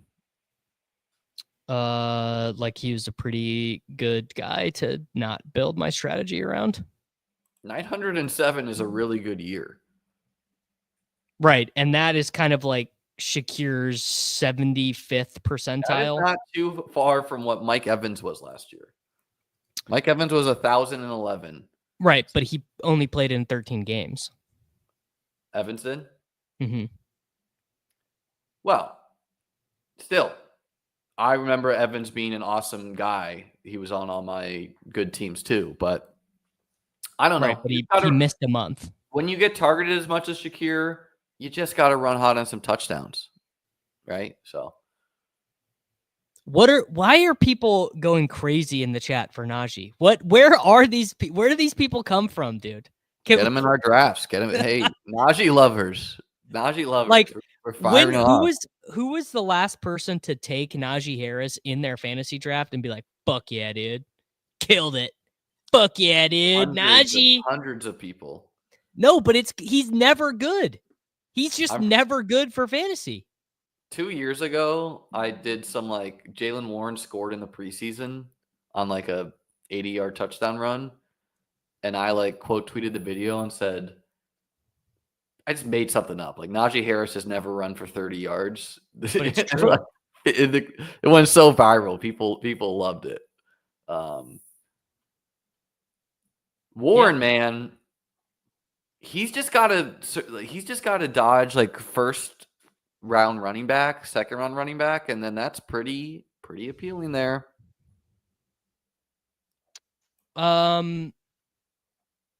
Yeah, I've been a huge Jalen Warren guy, but I don't know. My feeling is kind of like if Jalen Warren was going to do it, wouldn't he just have done it at some point? Do you know what I mean? Like I don't know. I was the OG Warren dude. I was drafting him as the undrafted free agent, but he was hurt last year, is my belief there. We'll do the Baker Jaden team.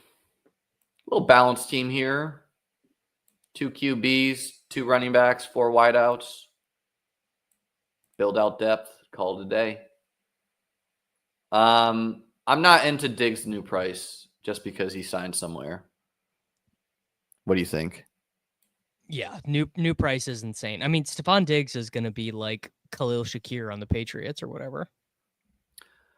Well, yeah, and I might be like, if this is his best ball mania price, I'm finer with it, but I don't know. I just don't see the need when I was like, he was getting treated like Keenan Allen's getting treated now. Like Keenan Allen has now fallen to 133. And people are still like, do I do it?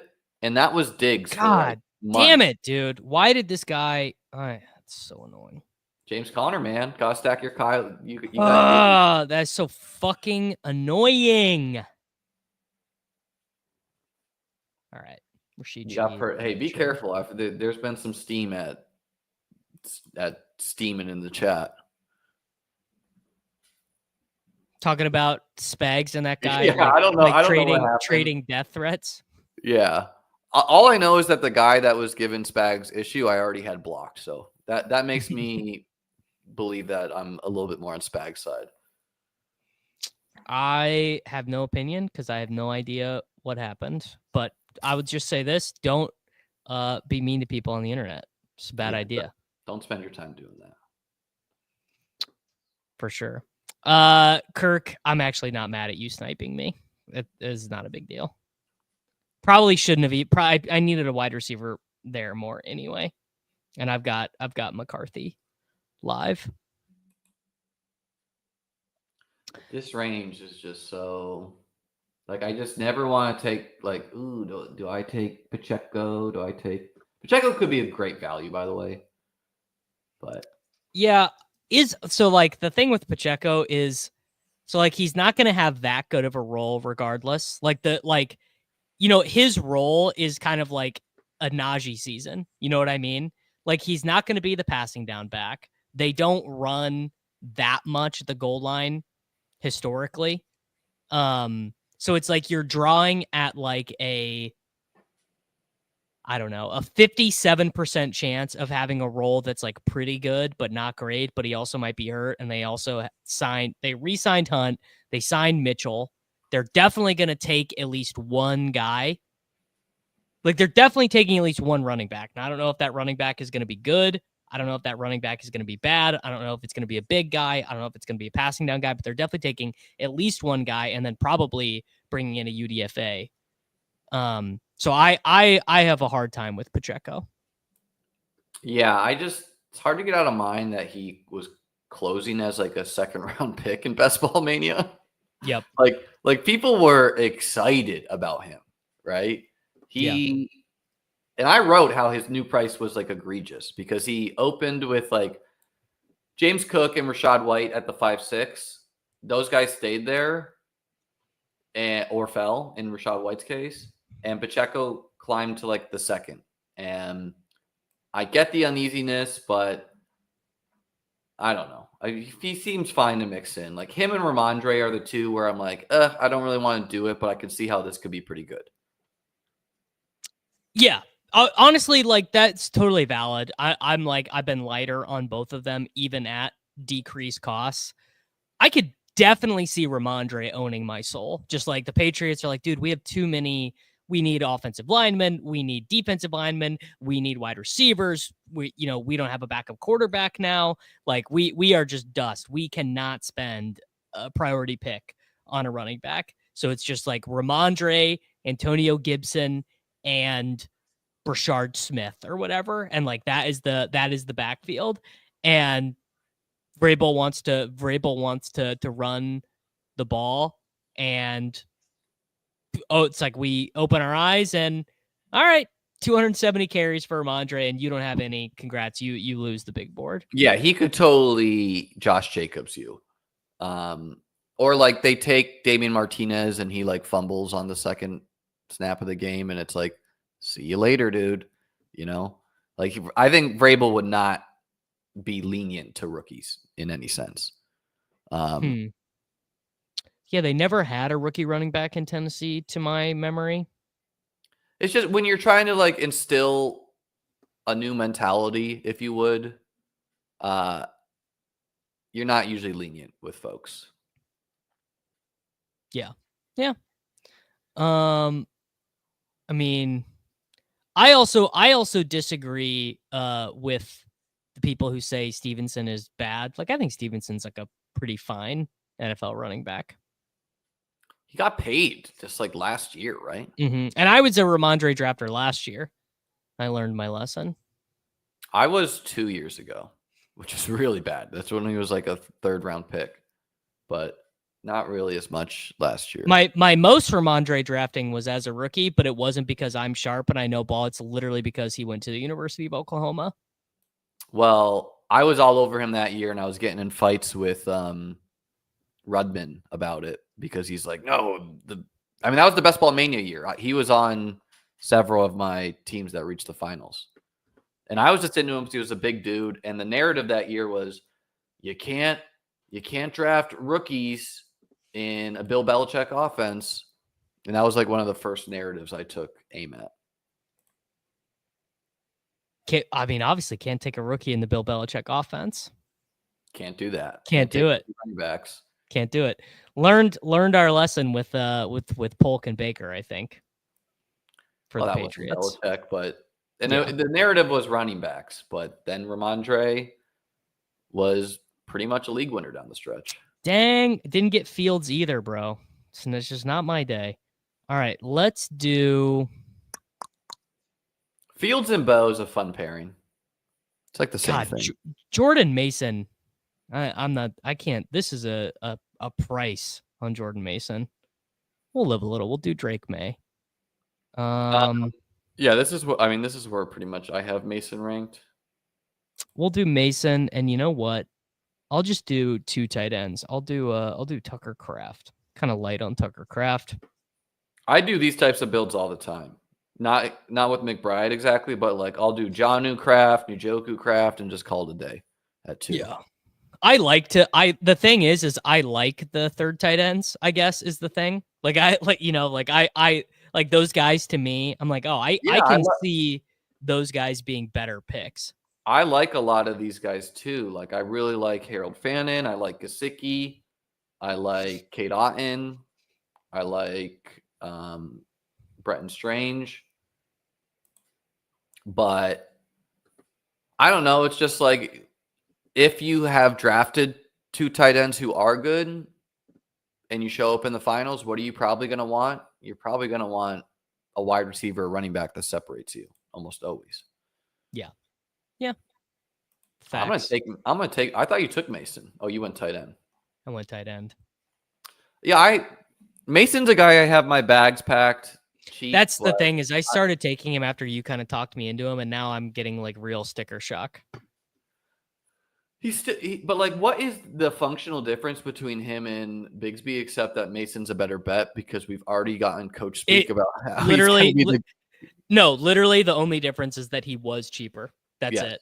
That's And literally what's the difference that's between it. him and Charbonnet, other than Mason will probably outproject Charbonnet? Yeah. No, you could not be more accurate. So But no, I there guess is a I little guess I bit of should like, learn ball. I guess it's just like his price hasn't gotten so like, dude, Adam Thielen just went like that, like DeAndre Swift just went. Like I'm Right. okay missing on those guys. Maybe the guys that like the tight ends. But I have a lot of like when Ingram was cheap too, I just kept on packing my bag. Yeah, I was So taking him cheap too. Yeah. maybe Which Kincaid or Loveland would have been a guy to do. I thought about taking. Well, I mean, I just always want to take Loveland. I think he's a good pick. Kraft seems like a really good bet to me. Like he seems pretty league winnery to me.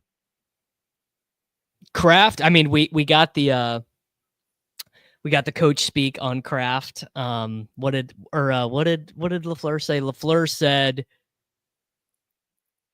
there's no reason a tight end can't be The our number wide one receiver pass one. catcher. Yeah, that seems pretty good, right?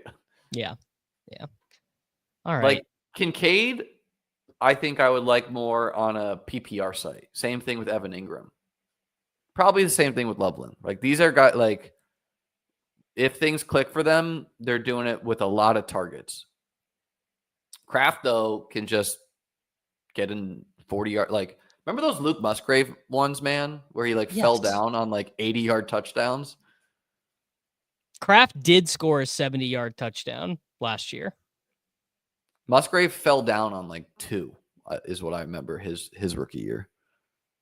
It's so funny that like the only it feels like the only reason.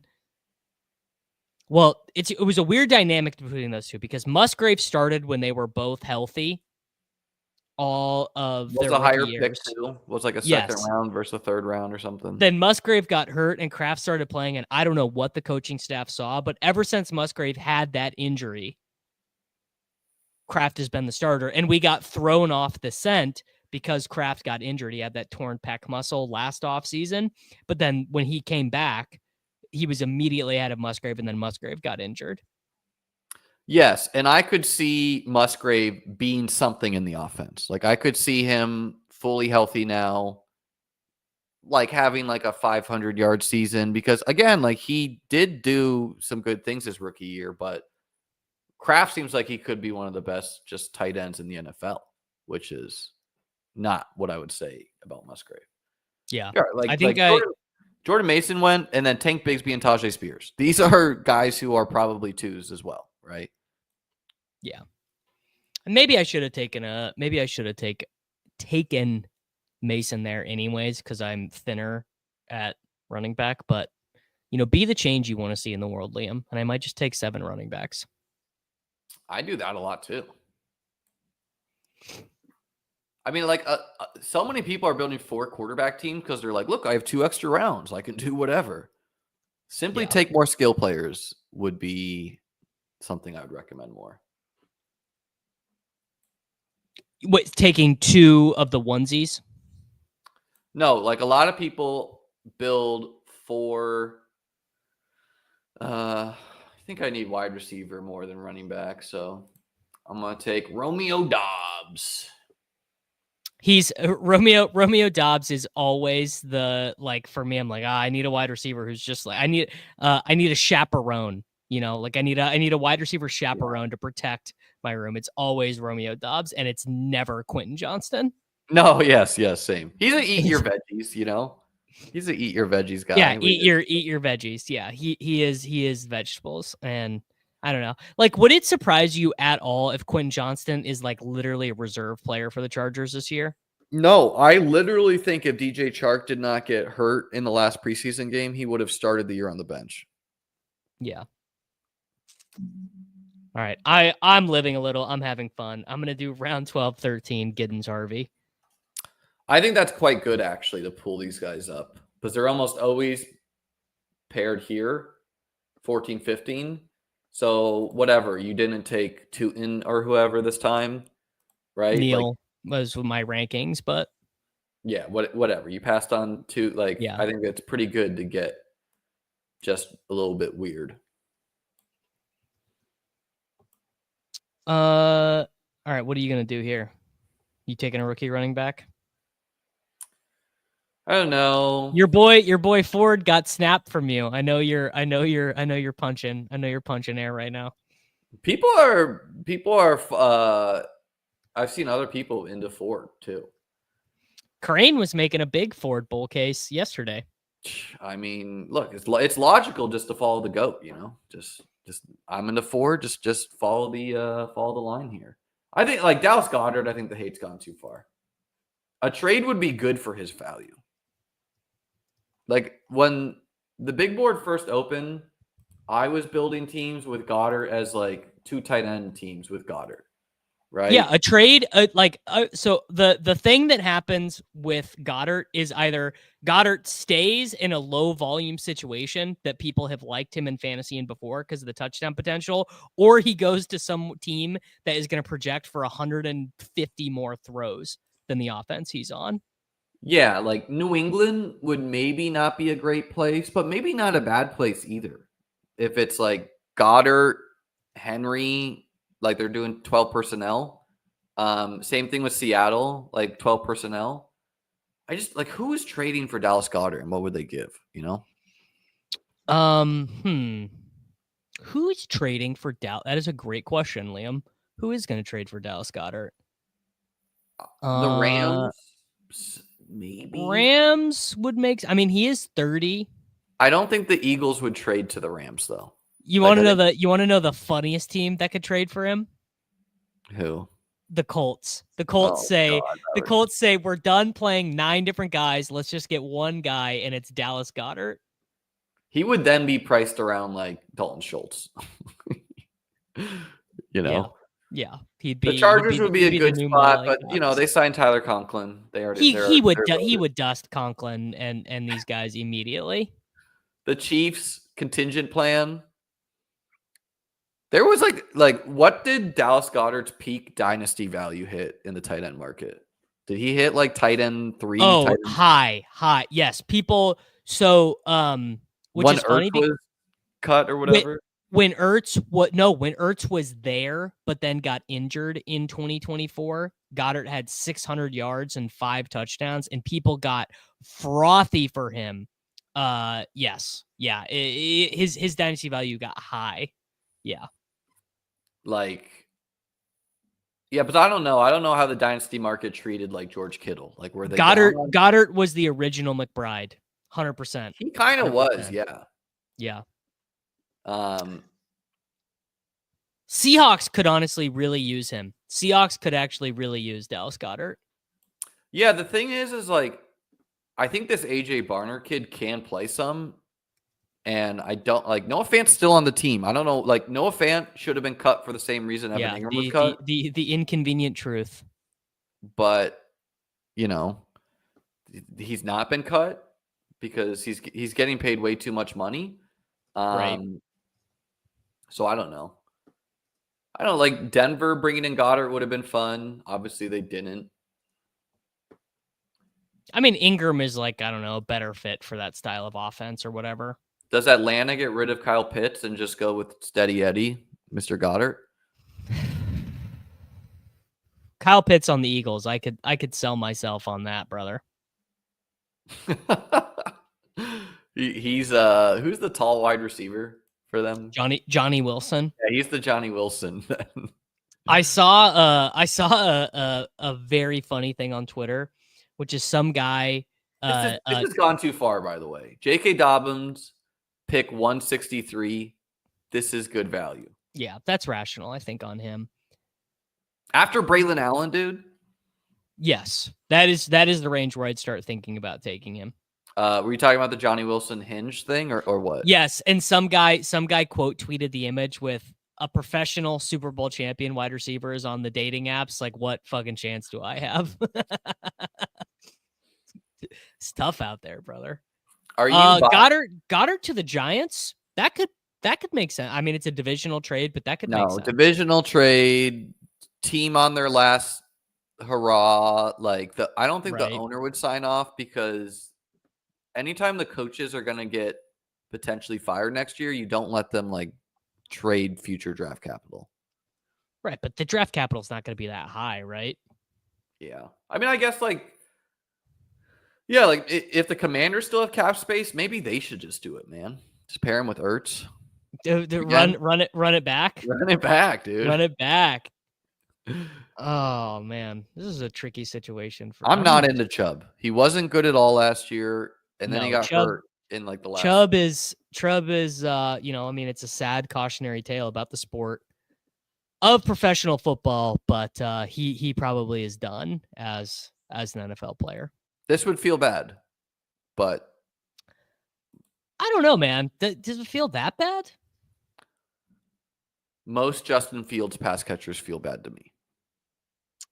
Yeah, I just like him a smidgen more than you do. The thing is they How could did just Komet do with Fields that one season? Oh, Komet was bad, but DJ Moore smashed. Actually, DJ Moore did, yes. Not true. Komet had a crazy run at the end of 2023 with yeah, yeah. But those games were against like those were the weird Lions Dome games where he like I mean, I'm not getting that micro into it. The thing is that was a thing that year. We just fundamentally disagree because I think Fields is not that bad. Fields is good in fantasy, but I mean his best year is 2,500 yards passing and 16 touchdowns. That is not good. It's just a matter of how concentrated it is. Also, I think Zach is correct that Cole Kmet is like probably just buns.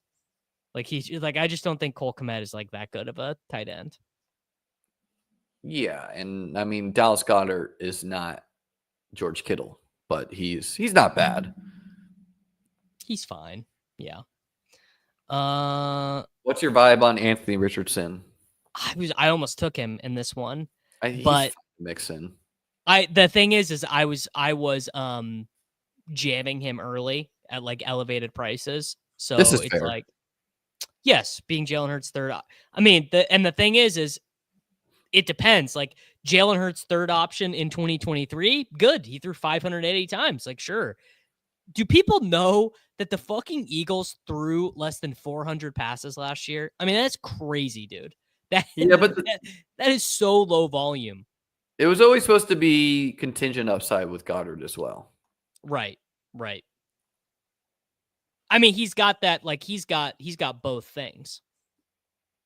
I think something else. Like there's just psychology of best ball is when players start falling, other people don't want to take them.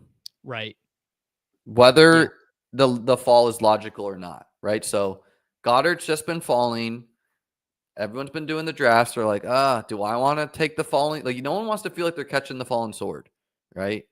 And so, like, it snowballs a little bit like that, right? We don't fact check on this show. Come on now. Yeah, I was told there was no fact checking. So the people talking about the Eagles defense.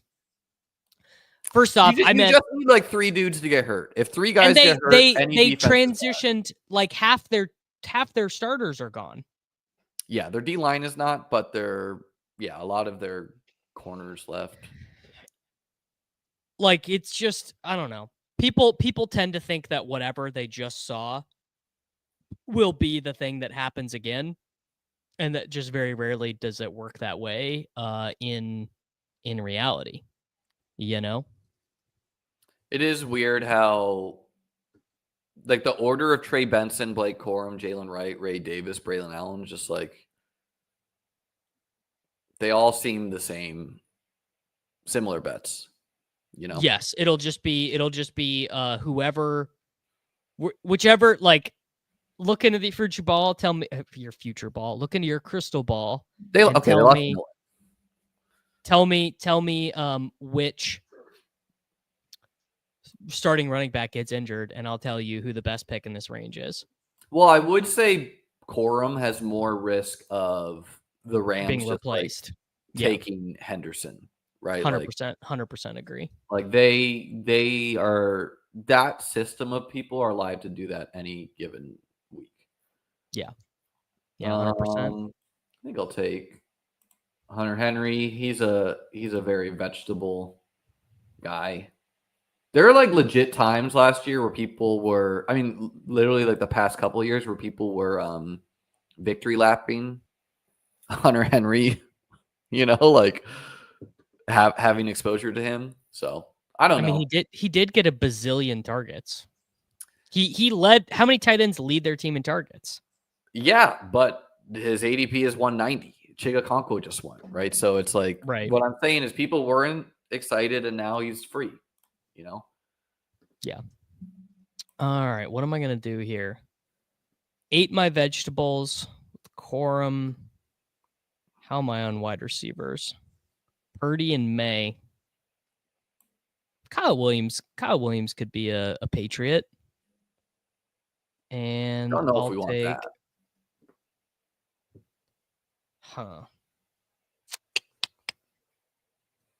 You know what? I need an adult. I'll take Elijah Mitchell. I don't like love him. I liked him a lot before they signed Kareem Hunt the next day. Yeah, he is like he has upside, but he's not too dissimilar to like Shipley, Kendre, like we all have the guys we like. We all have the guys we like. Yeah, like I like Marshawn Lloyd still, holding on to the 3rd round draft capital. I like Will Shipley still. Mitchell, I'm like,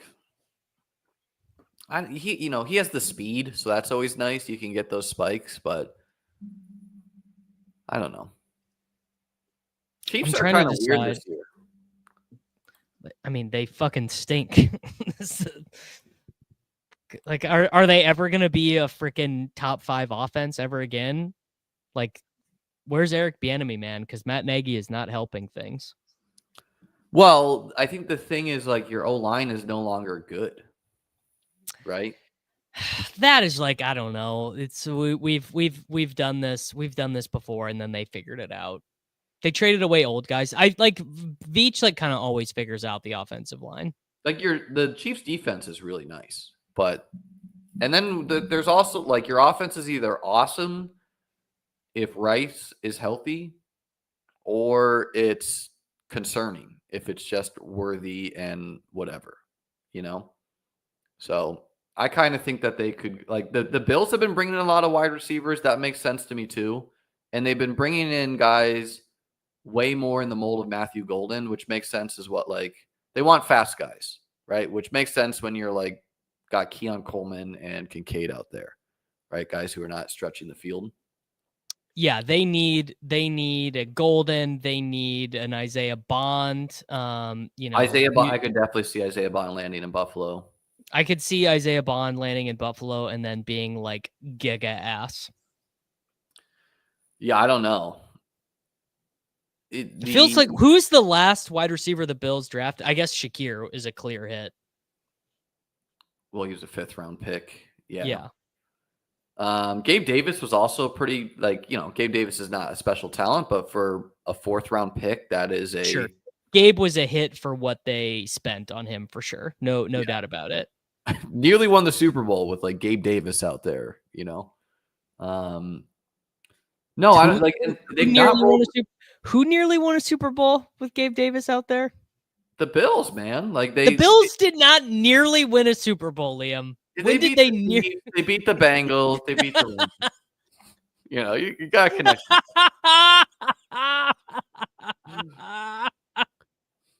Okay, pretty much the Bills have been snake bitten in the playoffs, but we don't need to go there. That was, Liam, that for anyone who made it an hour and 53 minutes into the show, that was their reward. 300 getting people. There.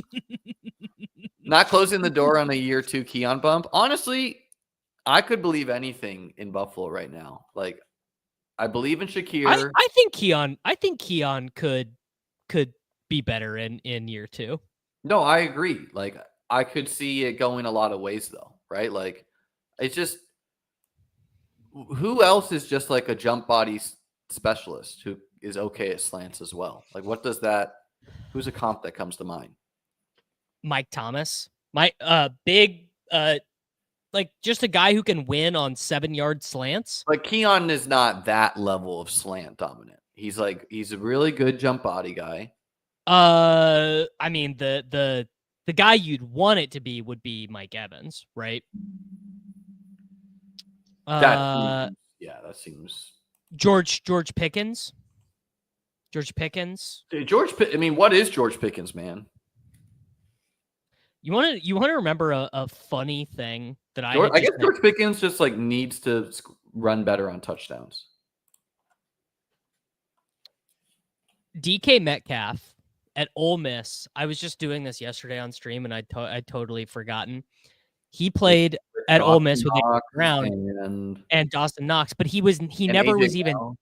Yes, he was never even second on the team in receiving. DeMarcus Lodge had more receptions and yards than him every season. It was very. I had totally memory hold that. It seemed crazy to me at the time that Brian Thomas Jr. was falling in drafts, and in retrospect, it seems crazier. And I think teams are going to react to that. They all want they want to find their own Brian Thomas Jr. Not that those exist, but I think like there's not a lot of wide receivers being talked about like that, right? Like maybe Trey Harris is like a poor man's version of that. Maybe Tesla is. I don't know. But I think teams like some of these guys are going to surprise and be rolled the dice on. Sure. Yeah. So, I mean, some of them are good kick returners and stuff too. So they have value to add that way. Like teams do value like being a good special teamer or whatever. For whatever that is worth. I think I'm going to take third round. Actually, I'm going to take Slayton. We'll do one more. We'll do the 2-6-9-3. This dude loves Darius Slayton. One thing about Liam, you watch a Liam stream, he's for sure gonna mention Darius Slayton. Well, dude, when Slayton has like 808, man, he's just like finding $5 on the ground. You know, is he like finding $500 on the ground? No, but it's just like finding $5. You put that in the wallet. It's a good day. It's a better day. You know, 808 is crazy. I mean, that is Khalil Shakir would love to get 808. Well, dude, when he is like comes out with the Let's Ride merchandise, and you know he's got like the Let's Ride hat on, he's laughing at all of Russ's Let's jokes. Ride merchandise. He's laughing at all of Russ's jokes where Neighbors is like not. You know, we're gonna see Slayton put up a year here. And I think you got trade outs for Slayton. Giants are terrible. Everybody gets fired. Boom. Start selling guys off at the trade deadline. Well, sure. Darius Slayton almost won a Super Bowl. Hey, man, anyone in the NFL almost won a Super Bowl? There's only 32 teams. You know, the year the Dolphins completely quit at halftime against the Chiefs in the playoff game. They almost won the Super Bowl. That was a great year. Dude, Kayshon Boutte goes off next. Like, not a good fit for the scoring format, right? Like, no, wrong. Boutte is a good fit for the scoring format. He's a deep threat. Dude, he seems very replaceable to me.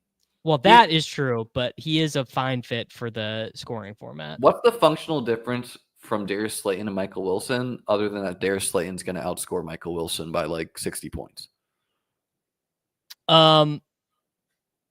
Sure, that is fine.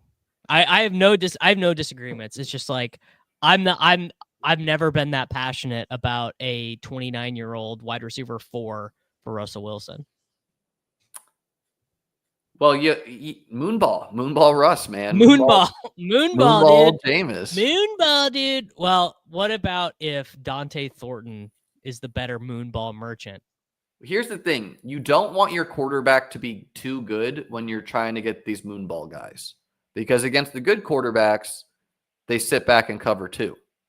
No one's sitting in cover 2 against Russ. They're not worried about, Russ beating them. They're gonna be worried when the Giants have Damian Martinez. Dude, if Jalen Hyatt was Darius Slayton, he would be a 11th round pick. He would be going by Marvin Mims. People would be like, "Yes, look how good Hyatt is." Yes, because Hyatt has like we like still can't be 100% sure who Hyatt is. No, the point is if Hyatt, who had 10 fantasy points last year, had the production of Slayton, we would be like, "My God, this guy 700 yards. You just gotta get the touchdown." Because he's 23, not 30. Well, Liam, I'm not saying like, oh, you're an idiot for taking Slayton. It's just it's very funny to me that Slayton is like your guy. That's all. He was you know what's really funny is the year of Kyron Williams' rookie year, I was taking Slayton and Kyron everywhere, and both of those guys nutted out week 17. And they played each other. Like that was my like mini stack. I didn't get a team to the finals that year, but they like combined for like 50 points. So gold Many brand such loyalty. cases. And last year, it's probably a correction too, because last year I was swinging for more league winners when Slayton was still there, you know? Yeah. And also Slayton got way more expensive in the market, and recently he's been cheaper again. So my team finished it up as Jaden and Baker. By the way, Slayton in the same division as Jaden Daniels. Maybe some division correlation there. H.N. Walker, Mason, unless he gets traded, which was part of your bull case. Yeah, well, traded to the Chargers. Boom. Rashad Smith, Marshawn Lloyd. Really depends, I guess, what Dobbins, Smith, Lloyd is, but running back room could be fine either. Could definitely use another body there.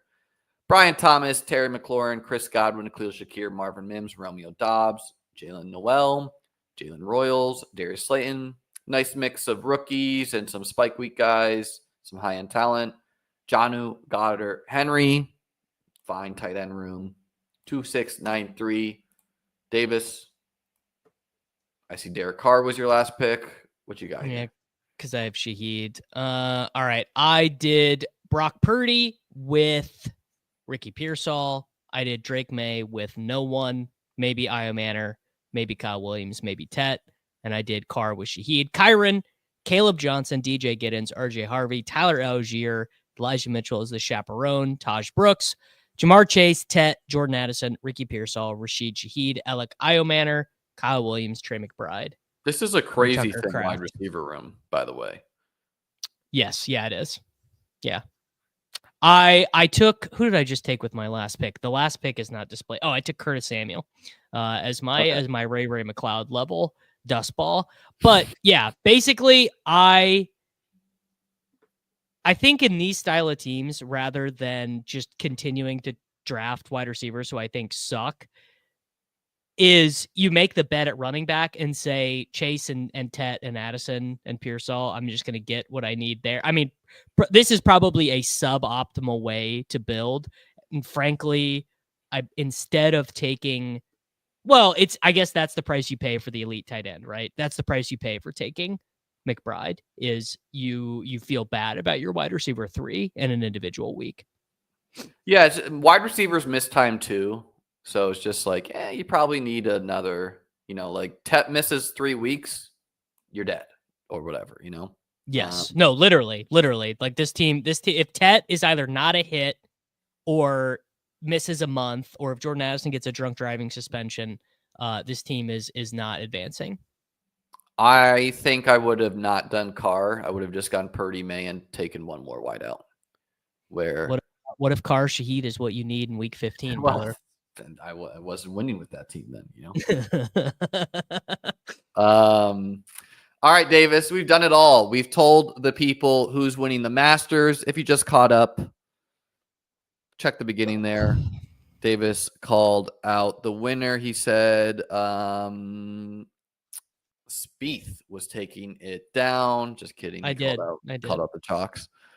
Yeah, it was big for you not to call out Bryson. I know you're a Bryson guy, but you were. Well, I bet. So I'll tell the people this. I have Rory in the Calcutta for 225. Okay. I bet on Morikawa to win, I bet on Bryson to win, and I bet on Sepp Straka to win. All to win $1,000. So whatever the stake was, all to win 1,000. What was Straka at? 60, I think. I don't know. My buddy, because I live in a non-gambling state, so I have to have a buddy do it for me. And are you wearing the Canadian hat because you got a little Pendrith feelers out there? Corey Connors. I bet on Corey Connors too. Oh, so that's why you got the Canadian hat on. Makes Exactly. sense. Well, for Davis, for me, be sure to like the stream, guys. Be sure to subscribe. We got about 300 people here on just a big board Wednesday. Davis, what's your guess? Here's a question. Will we get 1,000 at any point during like peak basketball? No, I think opening week we're pulling 1,000. Tell your friends, get them. You guys have been here the whole time though. You guys are in a better place. Like, subscribe, join our Discords, check out the ranks if you want them. Enjoy your Wednesdays, guys. Wacky Wednesdays. It's a great day. Peace out. Later, boys.